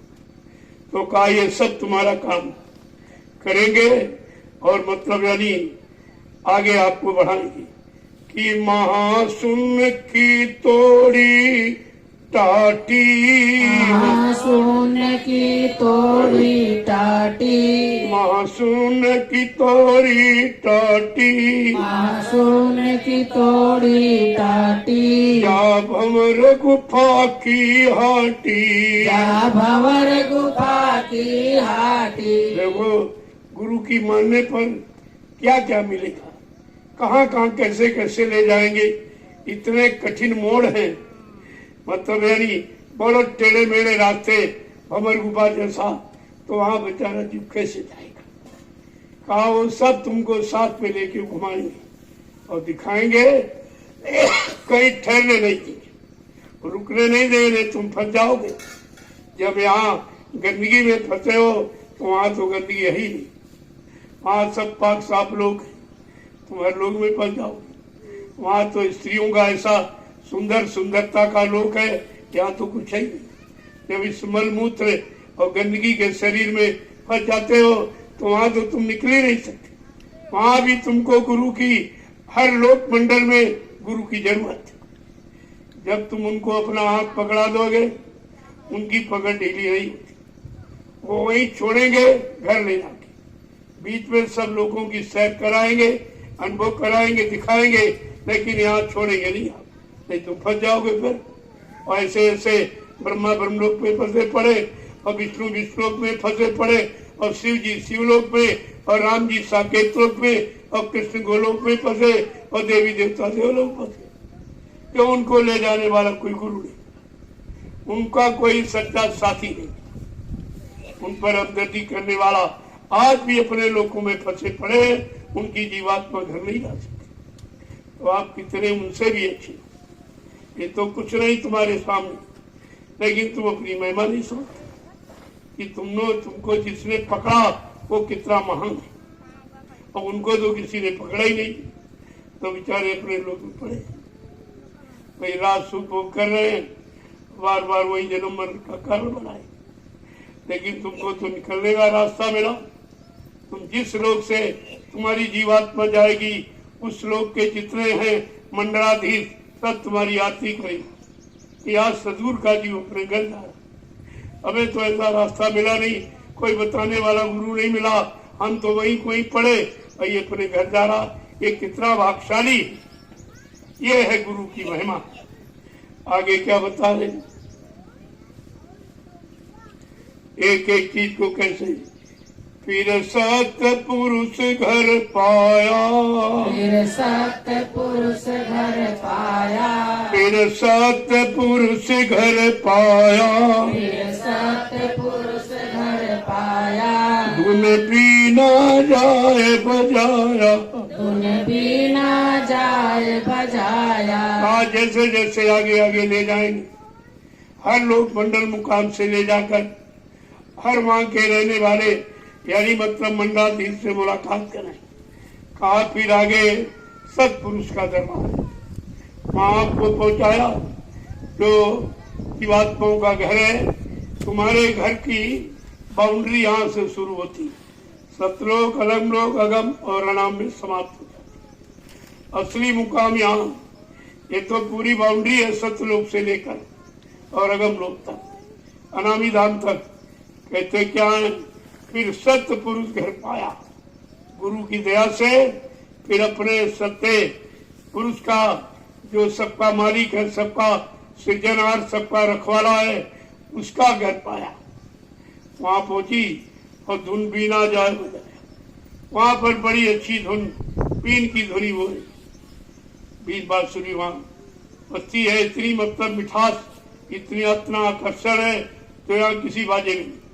ये तो वहां के बाजों की नकल यहाँ पर आपको बताई गई कि देखो नकल जब अच्छी है तो असल कितनी अच्छी होगी। तो तुमको असल पाने के तुम्हारे अंदर प्रेरणा पैदा हो, जिज्ञासा पैदा हो जाए, यानी रात दिन चिंता लग जाए कि असल कब मिलेगी, असल कब मिलेगा। इसके लिए यहाँ सब नकल बनाई गई।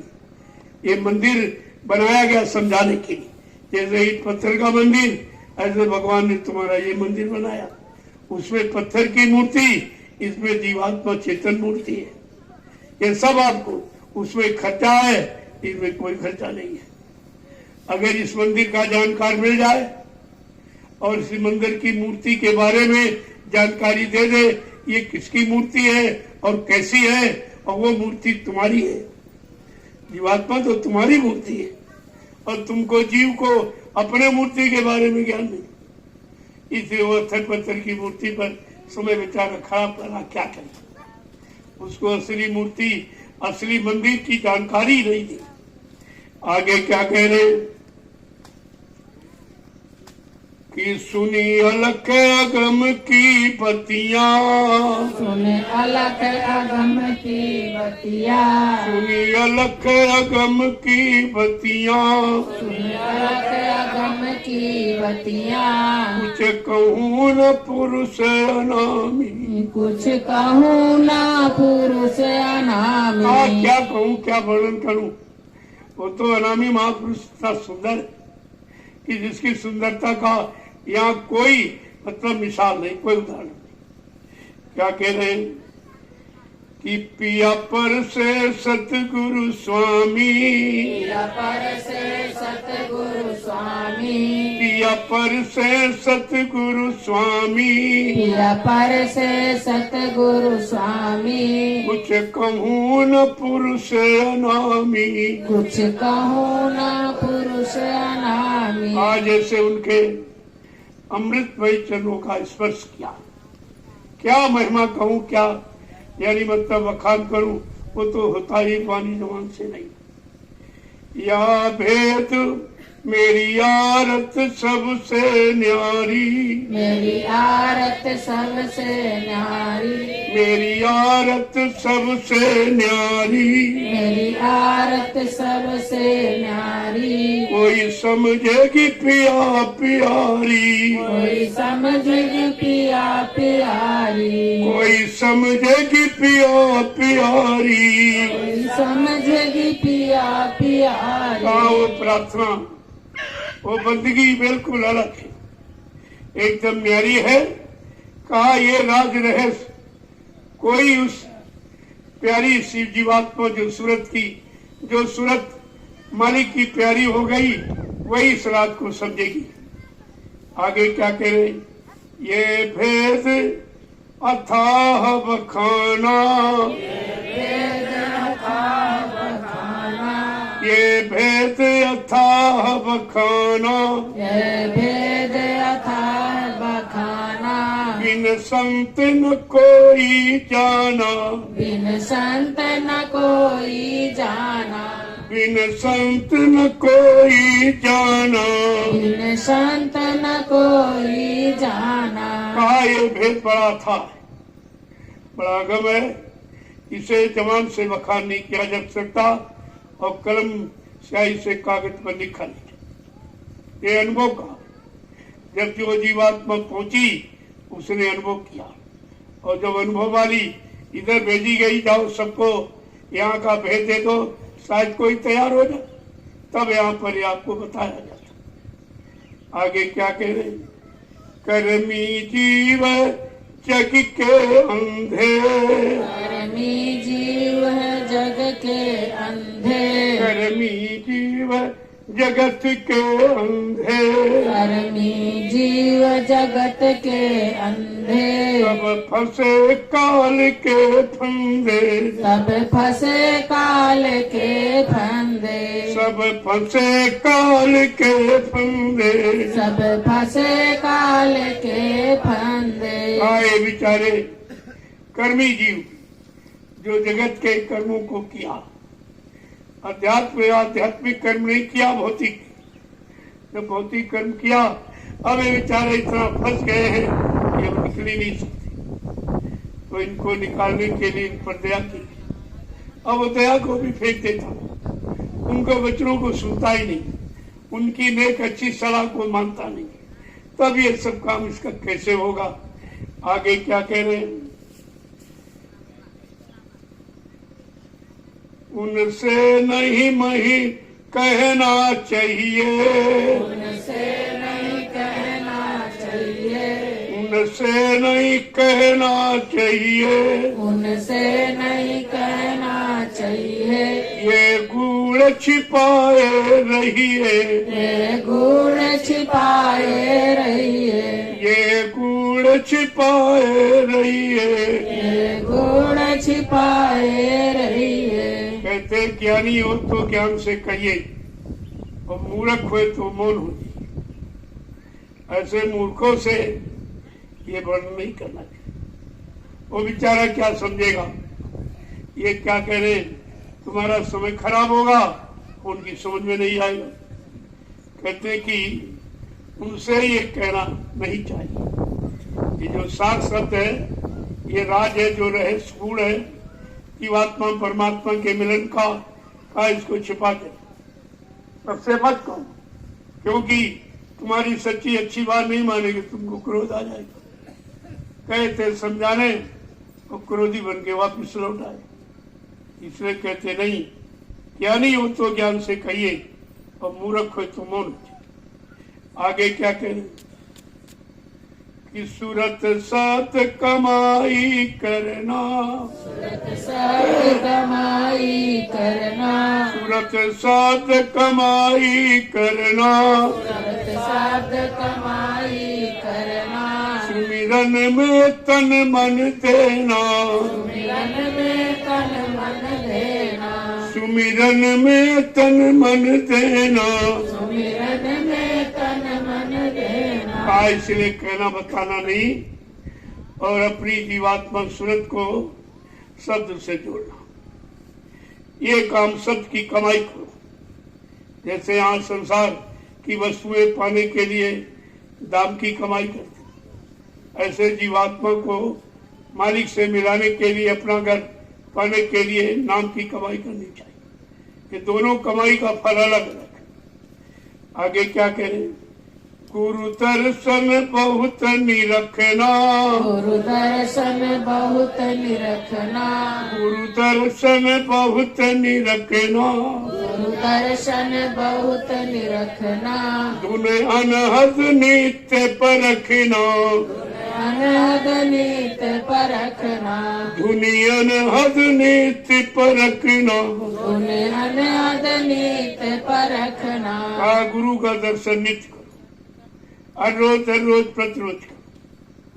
बाहर में करोगे बाहर का मन शांत, अंदर से करोगे तो सूरत को लाभ मिलेगा। वो अंदर वाला सूरत को लाभ, बाहर वाला तन मन बुद्धि चित्त इनको पाक साफ निर्मल पवित्र करने वाला। आगे क्या कह रहे हैं? सुमरन में तन मन दिया, अपना शरीर और मन अब सुमरन ध्यान भजन में लगाना, ये असली रास्ता है परमात्मा से मिलने का। जब इस रास्ते पर चलोगे और रोज अभ्यास करोगे, जब अभ्यास हो जाएगा फिर आप सोने में भी जा सकते।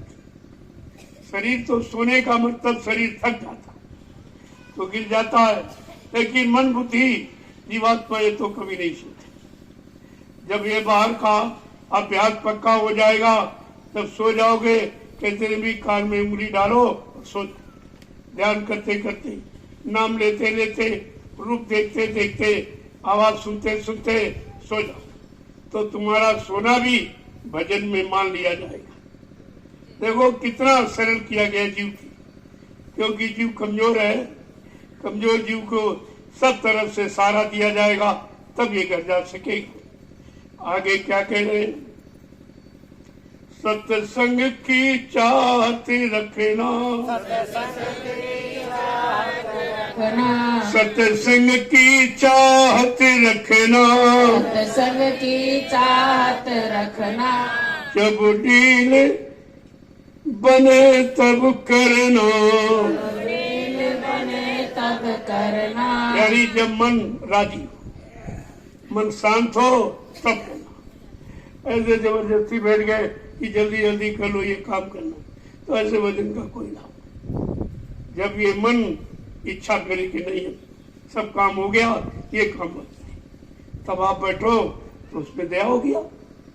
अब तुमको एक फॉर्मेलिटी अदा करने के लिए चलो सुबह करना है, शाम करना, और सुबह शाम कोई जरूरी नहीं कि मन आपका साथ है। पता नहीं है मन कब शांत हो जाए। जब शांत हो जाए तब से काम ले, फौरन सब काम बंद करके उससे काम ले लो। ऐसे ये तुम्हारा काम कर सकता।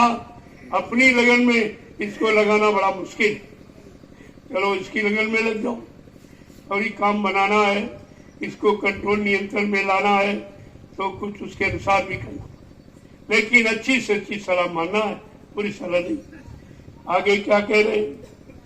उपदेश किया ये टीका, उपदेश किया ये टीका, उपदेश किया ये टीका, उपदेश किया ये टीका, सतगुरु स्वामी नाम में सीखा, सतगुरु स्वामी नाम में सीखा, सतगुरु स्वामी नाम में सीखा, सतगुरु स्वामी नाम में सीखा, गुरु चरण बसे जब मन में, गुरु चरण बसे जब मन में, मैं से मुँह दम दम पल में, ऐसे ऊ दम दम पल में। ये है गुरु के चरणों को अंदर बसाने का लाभ।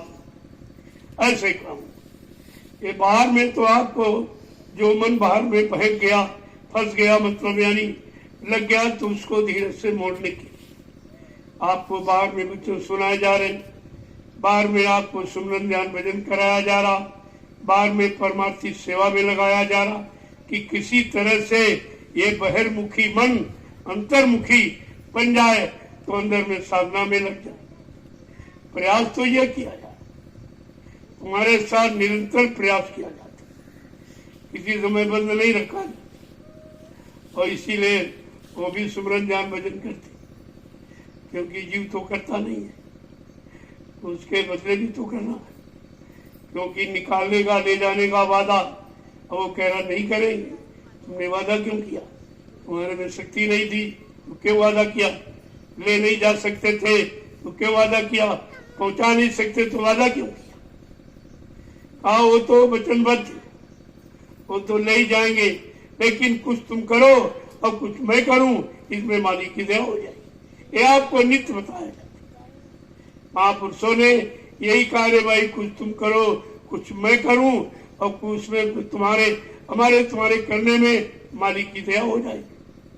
तो आपको करना ही काम, केवल निमिष मात्र, वो भी आप नहीं करते।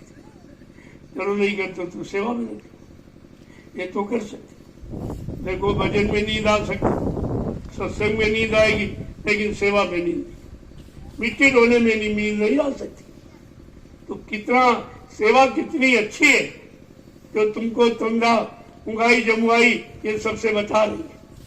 इसलिए कलयुग में संतों ने परमार्थी सेवा का महत्व रखा। इसमें आप जागते रहोगे, सो नहीं सकते, और तो सब में सो जाओगे।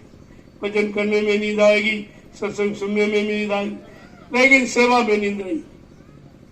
की डोले इसमें क्या कैसे नींद? तो कितना महत्वपूर्ण है ये परमार्थी सेवा, कितनी महत्वपूर्ण है कि जो काम यानी सत्संग और सुमरन में नहीं हो पा रहा, वो परमार्थी सेवा से। इसलिए कहा कि एक हाथ कलयुग में कोई भजन से जाएगा और सेवा से सबको घर पहुंचा दिया जाए, तभी आपकी सेवा प्रदान की जाए। यहाँ जमीन ले लो, यहाँ सेवा शुरू हो जाए, वहाँ ले लो, वहाँ सेवा शुरू हो जाए, वहाँ ले लो, वहाँ तो जमीन नहीं ली जाई, तुम्हारे कर्म कर्जों को उतारा जाए। जमीन का तो बहाना है, ये तो एक आधार है आपका, और बगैर आधार के आप काम कर नहीं सकते। कैसे करोगे? तो ये तुम्हारे साथ जो भी किया जा रहा है वो तुम्हारे कल्याण के। अब आप बात समझी नहीं पाते, मानी नहीं, मान लो तो कोई पता नहीं। अब वो क्यों कहा जा रहा है, क्यों मतलब यानी अचानक आपको जोड़ा जा रहा जगह, इसलिए क्योंकि तुम्हारे कर्मों की अदायगी वहीं से होनी, दूसरी जगह से नहीं, वहां से होनी। और तुम इस बात को समझते जानते नहीं, आदेश का खंडन कर देते हो, बाद में पछताते हो। पर आदेश ये बार बार थोड़ी मिलेगा, ये कभी कभी दया आदेश की भी होती। ये हमेशा जो परमार्थी सेवा कर रहे हमेशा नहीं होती। पीछे के जीव बेचारे पछताएंगे कि आगे के जीवों ने कितनी मेहनत की है, कितना परिश्रम किया, वो भी हमारे लिए ये जगह बनाई, जमीन खरीदी और इस पर बैठने का साधन बनाया, सुविधाएं दे दी कि लोग आएंगे, बैठ के भजन करेंगे, सत्संग सुनेंगे, सेवा करेंगे, उनको ये लाभ मिल जाएगा, तो इससे हमारा भी कुछ भला हो जाएगा। तो तुमको अपने लाभ की बात सोचो। महापुरुषों के वचनों में कोई टीका टिप्पणी नहीं, ये टीका टिप्पणी का प्रश्न नहीं है, ये करने का प्रश्न। करने लगो उसी में लाभ, नहीं करोगे तुम जानो तुम्हारा काम नहीं। बात भी आप नहीं कर सकते, भाई हमको क्यों नहीं बताया, हमारा कर्म कर्जा उतरने वाला तो आपने बताया क्यों नहीं। संबंध तो कहीं न कहीं करना ही है, लेकिन जहां से कर्म कर्जे का निपटारा हो जाए वो संबंध तुम्हारे बंधनों को मुक्त करने वाला। लेकिन तुम अपनी दुनियावी बुद्धि लगाने लगते हो, तभी आप फेल हो जाते, फिर आपको पछताना होता। जय गुरुदेव, जय गुरुदेव, जय गुरुदेव, जय गुरुदेव। जय गुरुदेव। नाम किसका? प्रभु का। जय गुरुदेव। नाम किसका? प्रभु का। प्रभु का प्यारा नाम। जय गुरुदेव। और सब लोग खड़े हो जाओ। ये रोज कवायद कराई जाती, और अभी आप भजन के लिए नहीं खड़े हो पाए, अभी सुमरन ध्यान के लिए खड़े ही नहीं हो पाए, बैठे सोते रहते हो। अरे खड़े होने का मतलब अब अपने घर की तैयारी करो। यहाँ रहते रहते बहुत दिन हो गए, और जन्म मरण के सिवा कुछ नहीं मिला, यहाँ मिलने वाला कुछ नहीं। और इस शरीर में चले गए, वहाँ खाया पिया सोया बच्चा पैदा किए, फिर मर गए, फिर दूसरे शरीर में गए, वहाँ खाना पीना कमाया, बच्चे पैदा किए, मर गए। यही करते करते कितने जन्म निकल गए। अब ये अवसर आया है, इस गंदगी से छुटकारा पाना। अपने घर की तैयारी कर लो। नहीं, तैयारी कराने वाला फिर दोबारा नहीं है, ये दोबारे का काम नहीं, एक ही बार। सिंह दहन सतगुर गहन, केला फरे एक बार, त्रिया तेल हमीर हट चढ़े न दूजी बार। कहा ये दोबारा के लिए नहीं, एक ही बार में अपना काम करा लो, अपने घर पहुंच जाओ। इतना यानी मतलब बहुत छोटा, कोई विशेष भारी काम नहीं, कोई तपस्या नहीं, कोई त्याग, छोटी मोटी तपस्या, कभी धूप में, कभी बरसात में, कभी जाड़े में आपको खा करके तपस्या का कोटा भी पूरा करा दिया जाए। क्योंकि यहाँ का विधान है, बगैर तपस्या की कोई चीज मिलेगी नहीं, तो उसका विधान भी पालन हो गया और आपसे तपस्या करके परमार्थी सेवा भी करानी। देखिए कितना बड़ा लाभ है, ये सब लाभ मिलने वाला, और जहाँ अपनी बुद्धि लगाओगे वही लाभ खत्म हो जाएगा, फिर बाद में आपको पछताना होता। अरे वो तुम्हारा हित करेंगे, जो हित करने आए, जो तुम्हारा हित जानते हैं कहाँ से होगा, किससे होगा, इसीलिए वो बताते हैं। मतलब तुम अपनी बुद्धि लगा के और आदेश खंडन कर देते, आदेश का लाभ चला जाता, फिर ये लाभ आपको मिलेगा नहीं। एक बार आपने पालन नहीं किया, दोबारा आदेश दिया नहीं जाएगा, आदेश से आप वंचित रह जाओ। जय गुरुदेव, जोर से बोलो,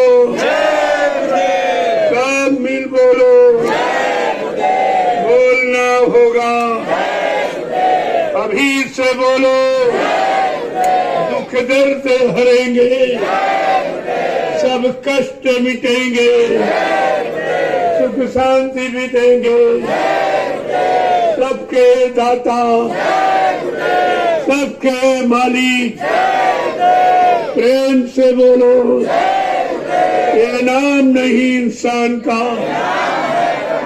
ये काम नहीं इंसान का। जो भी काम आपको दिया जा रहा, जो आदेश किया जा रहा, वो इंसान का, वो प्रभु का काम, वो प्रभु तुम्हारा वो काम करने को तैयार, तब आपको आदेश दिया जाए। इधर से कोई आदेश अपनी मनमुक्ता का नहीं होता, तुम्हारे कल्याण का, तुम्हारे लाभ का होता है।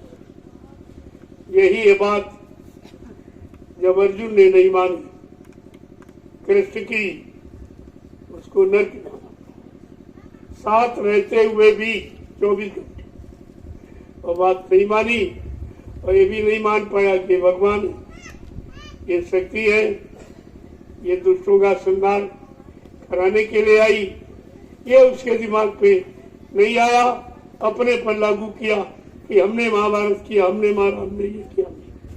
कृष्ण कहते नहीं, तुमने नहीं किया। तो कह रहे देखो कितना झूठ बोलती, केवल न थाकते रहे, कहते हमने किया। अरे कहा वो महाभारत तुमने जीता हमारी दया से, अगर दया न होती तुम तभी खत्म हो गए थे। तो बात बहुत देर में सोच, जब अर्जुन जैसा ज्ञानी नहीं समझ पाया तो तुम कैसे इतनी जल्दी समझ पाओ। इसीलिए तुम्हारे साथ में नित्य समय दिया जा रहा, शायद कभी न कभी वचन असर कर जाए, कभी न कभी मान्यता कर बैठो, कभी न कभी अपना काम बनाने के लिए चल पड़ो, तो तुम्हारा काम हो जाएगा। वो तो निरंतर आपके पास, उन्होंने तो केवल महाभारत में वचन सुनाया, आपको रोज सुनाया जा, और ये वचन सुनाए नहीं, केवल मार काट करने के वचन, इनको मारो, उनको मारो, उनको मारो। पहले ये कहा और कहा इनको मारो, उनको मारो, और बाद में कहा रे तुमने तो मनुष्य हत्या की, और मनुष्य हत्या का बहुत बड़ा पाप, तुम पातो जाओ नरक में।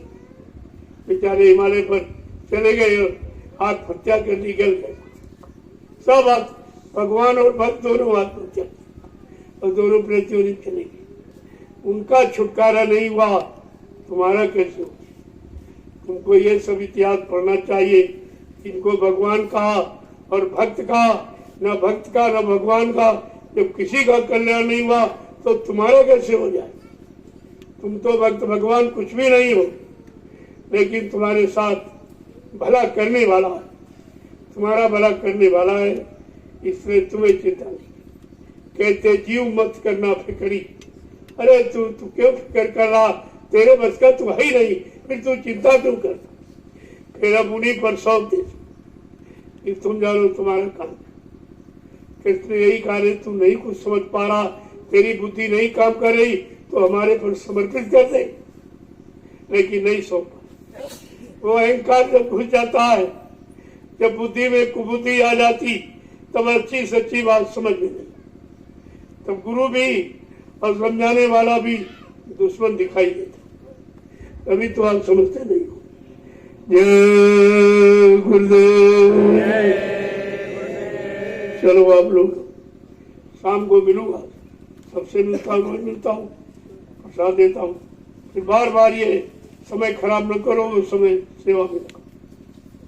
सेवा इसीलिए आपको यहाँ ले आया गया, दयाल बाग में कृष्ण ने आपको लाया गया, क्योंकि तुमने इन पेड़ों के फल खाए, इनका कर्जा है आप पर।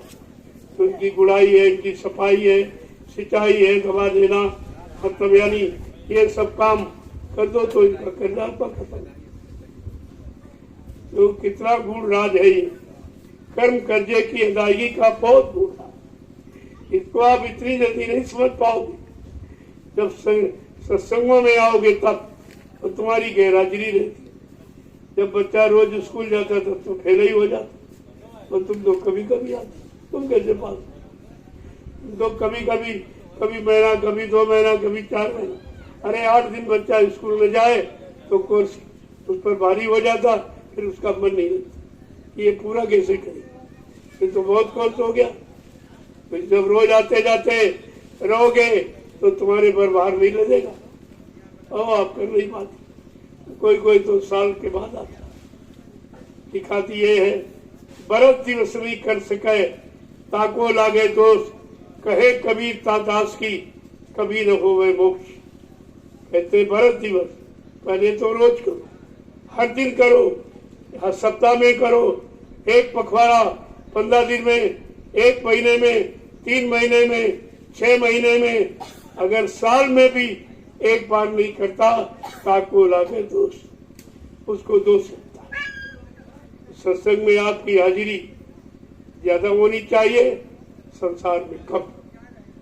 जहाँ हाजिरी मकान में गुजारेंगे तो अलग अलग, कहाँ सस्ता मिला भाई वहाँ मकान बना दिया, फिर बाद में कुछ लोग इसमें कुछ। मकानों में जाने से कोई अलग नहीं हो गए, वो तो रहने की व्यवस्था है। ऐसे आश्रमों का निर्माण जो किया गया है, ये सब एक ही व्यवस्था है। अब एक जगह नहीं रह सकते, इतनी जगह आपको कहीं नहीं मिलेगी कि 45 करोड़ जीवों को आप रख सकते। अगर सब लोग आ गए तो काम रखो।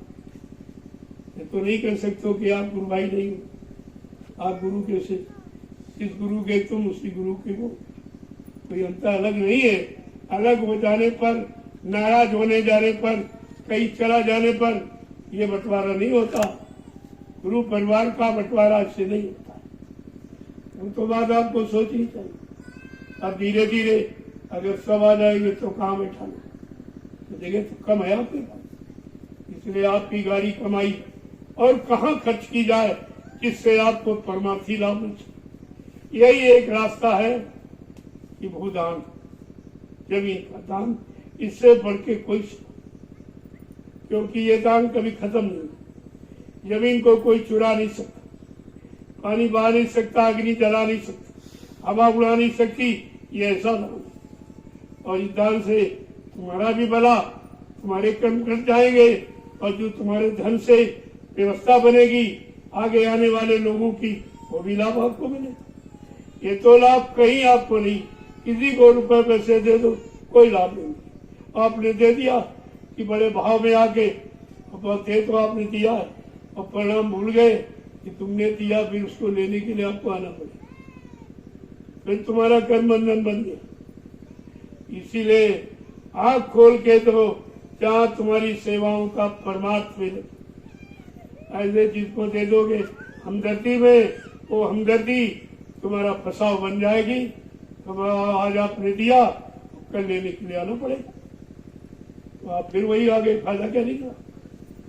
दान देने का मतलब ऐसा दिया कि वो कभी मतलब यानी उससे कम नहीं किया, हमेशा ज्यादा नहीं होता है, दिन दिन बढ़ता रहता है।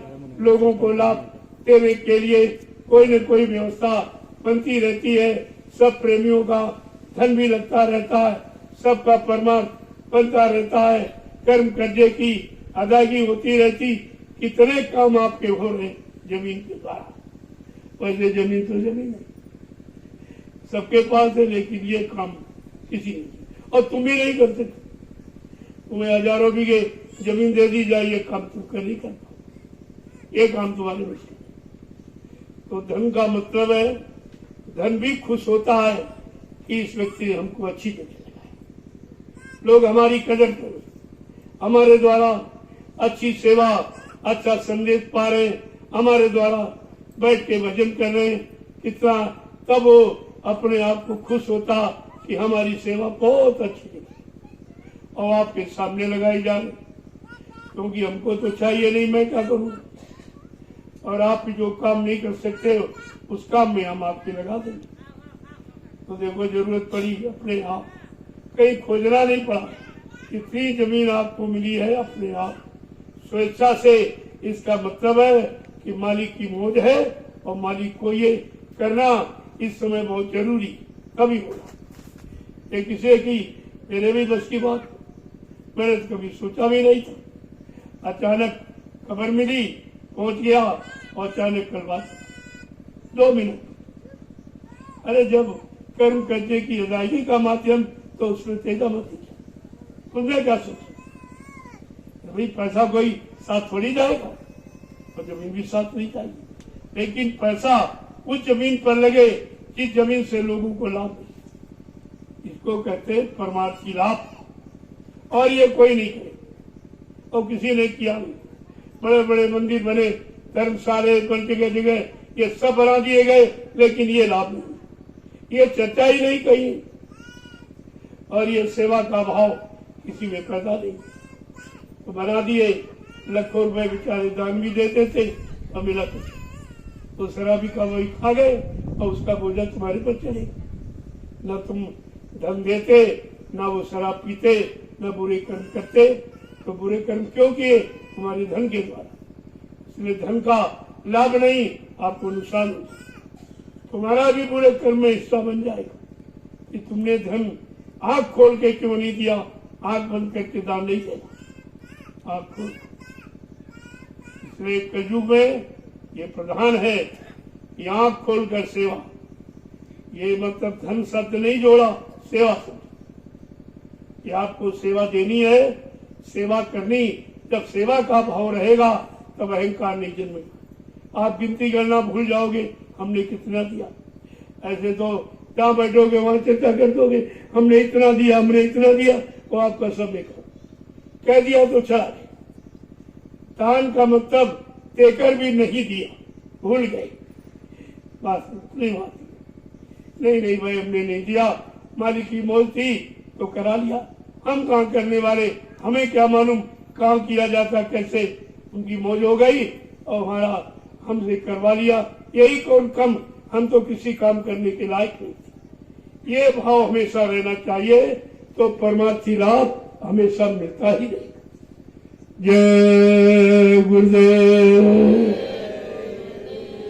अब यहाँ आपकी सेवा धीरे धीरे कम हो रही थी, तो फिर एक नई सेवा की शुरुआत होती, वहां भी कुछ हो जाएगा, होगा आपके द्वारा और किसी के द्वारा नहीं। तो तुमने दिया है, तुम्हारे गाड़ी कमाई से व्यवस्था सब, ये किसी सेठ साहूकार की कमाई नहीं है। ये भी आप ध्यान रखिए, जितने स्थान हिंदुस्तान में बने सब नंबर 2 की कमाई से। इसीलिए वहां कोई धर्म नहीं, कोई सच्चा मानव कर्म नहीं है, वहां किसी तरह का परमार्थी लाभ नहीं। लेकिन ये जो निर्माण हो रहा बिल्कुल अनोखा, ये जो एक 2 10 50 100 रुपए जो भी आपने दिया है, ये उसी के द्वारा सब आपका अच्छी जगह एक लगाया जा रहा, जिससे लोगों में एक अच्छा भाव पैदा हो, लोग अच्छे सच्चे काम की तरफ चल पड़े। तो ये कितना बड़ा लाभ, और धन तो यही रह जाएगा, लेके आप जा नहीं सकते। जब जान गए कुछ जाएगा नहीं तो उसको इसी जगह खर्च कर लो तो तुम्हारे साथ चला जाएगा। ले जाने का तरीका है, लेकिन वो संत महापुरुषों की शरण में उन्हें मालूम है तुम्हारी एक एक पाई कैसे जाएगी, और इसी जगह लगा देंगे साथ कुछ नहीं।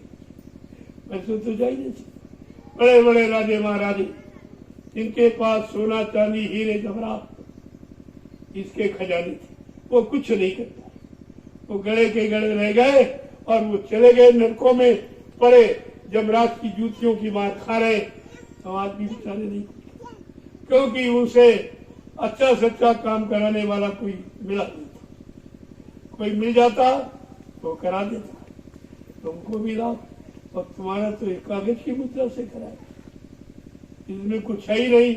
हवा चल जाए तो उड़ जाए, अग्नि पात्र जला दे, पानी गला दे तो बेकार है, तो चुरा ले जाए। लेकिन कैसी जगह लगाया जा रहा जहाँ हीरे जवाहरात मतलब नहीं लग पाए, वहाँ तुम्हारी कागज की मुद्रा का ये सब सेवा आपके लिए लाभकारी रास्ता है।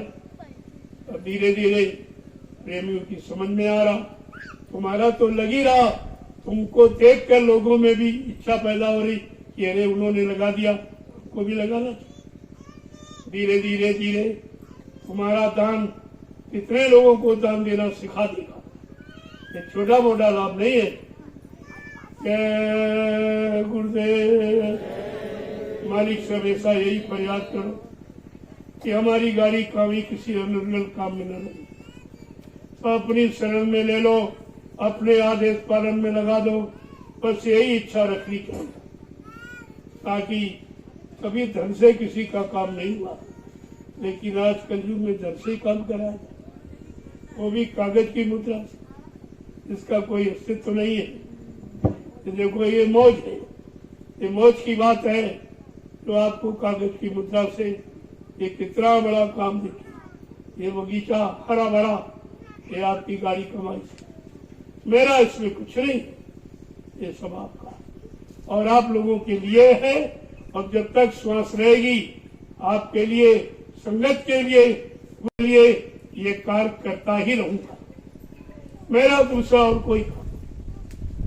धीरे धीरे आप देखते रहिए कितने आश्रम बन जाएंगे, कितनी जगह, सब जगह शोर सरापा हो जाएगा, सब जगह लोग जान जाएंगे कि गुरुदेव नाम को सभी लोग लेने लगेंगे, क्योंकि सबका काम होगा, सबको रोजी रोटी मिलेगी, तो फिर कौन नहीं नाम देगा। इसीलिए कहा जन जन की जबान पर जब जय गुरुदेव नाम आएगा, सच्ची स्वतंत्रता का मानो तब आनंद उठाएगा।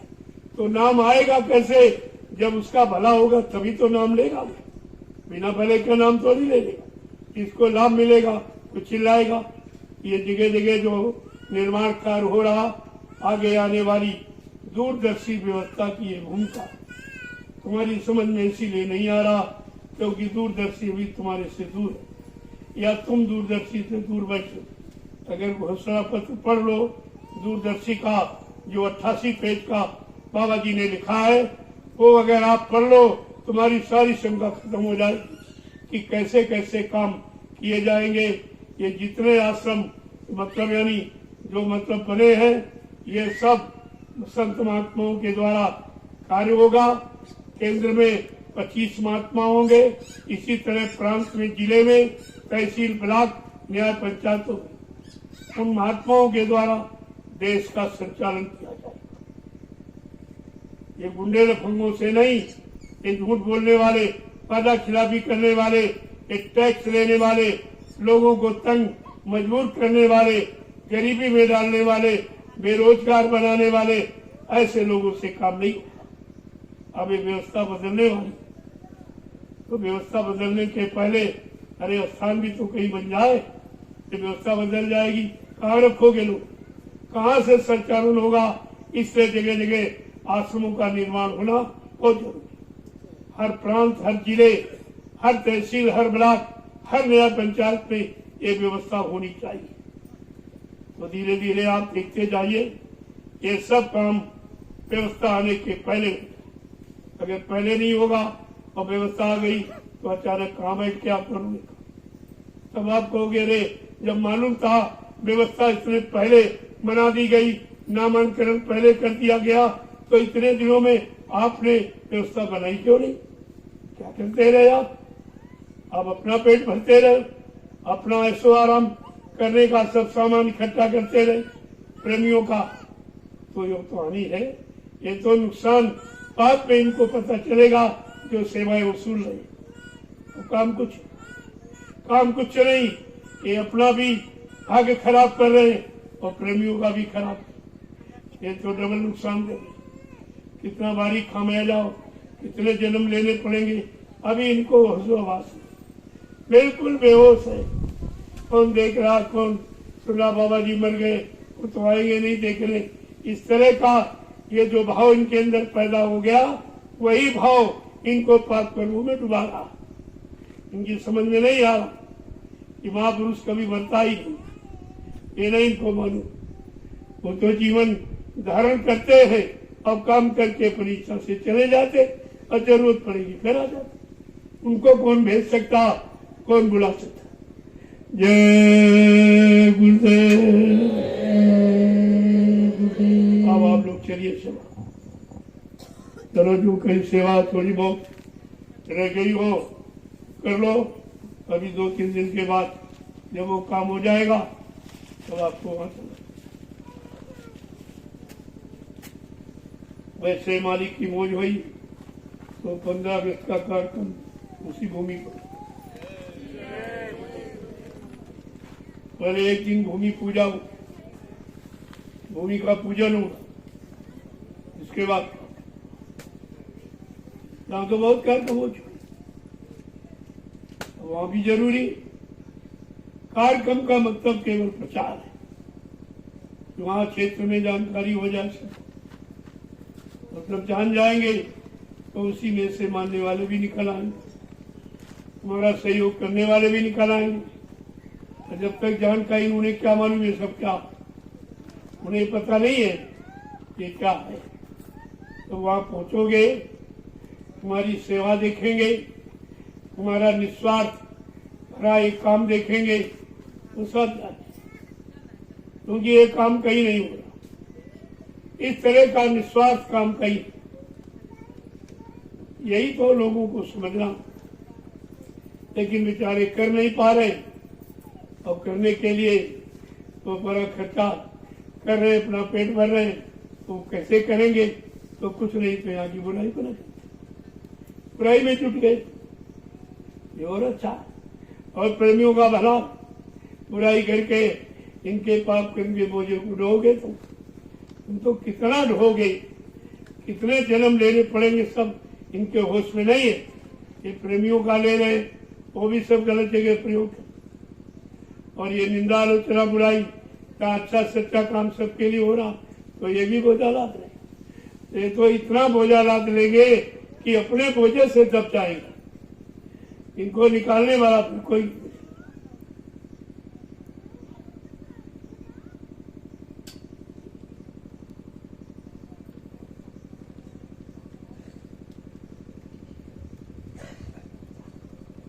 अब लोग चलो सब सेवा में।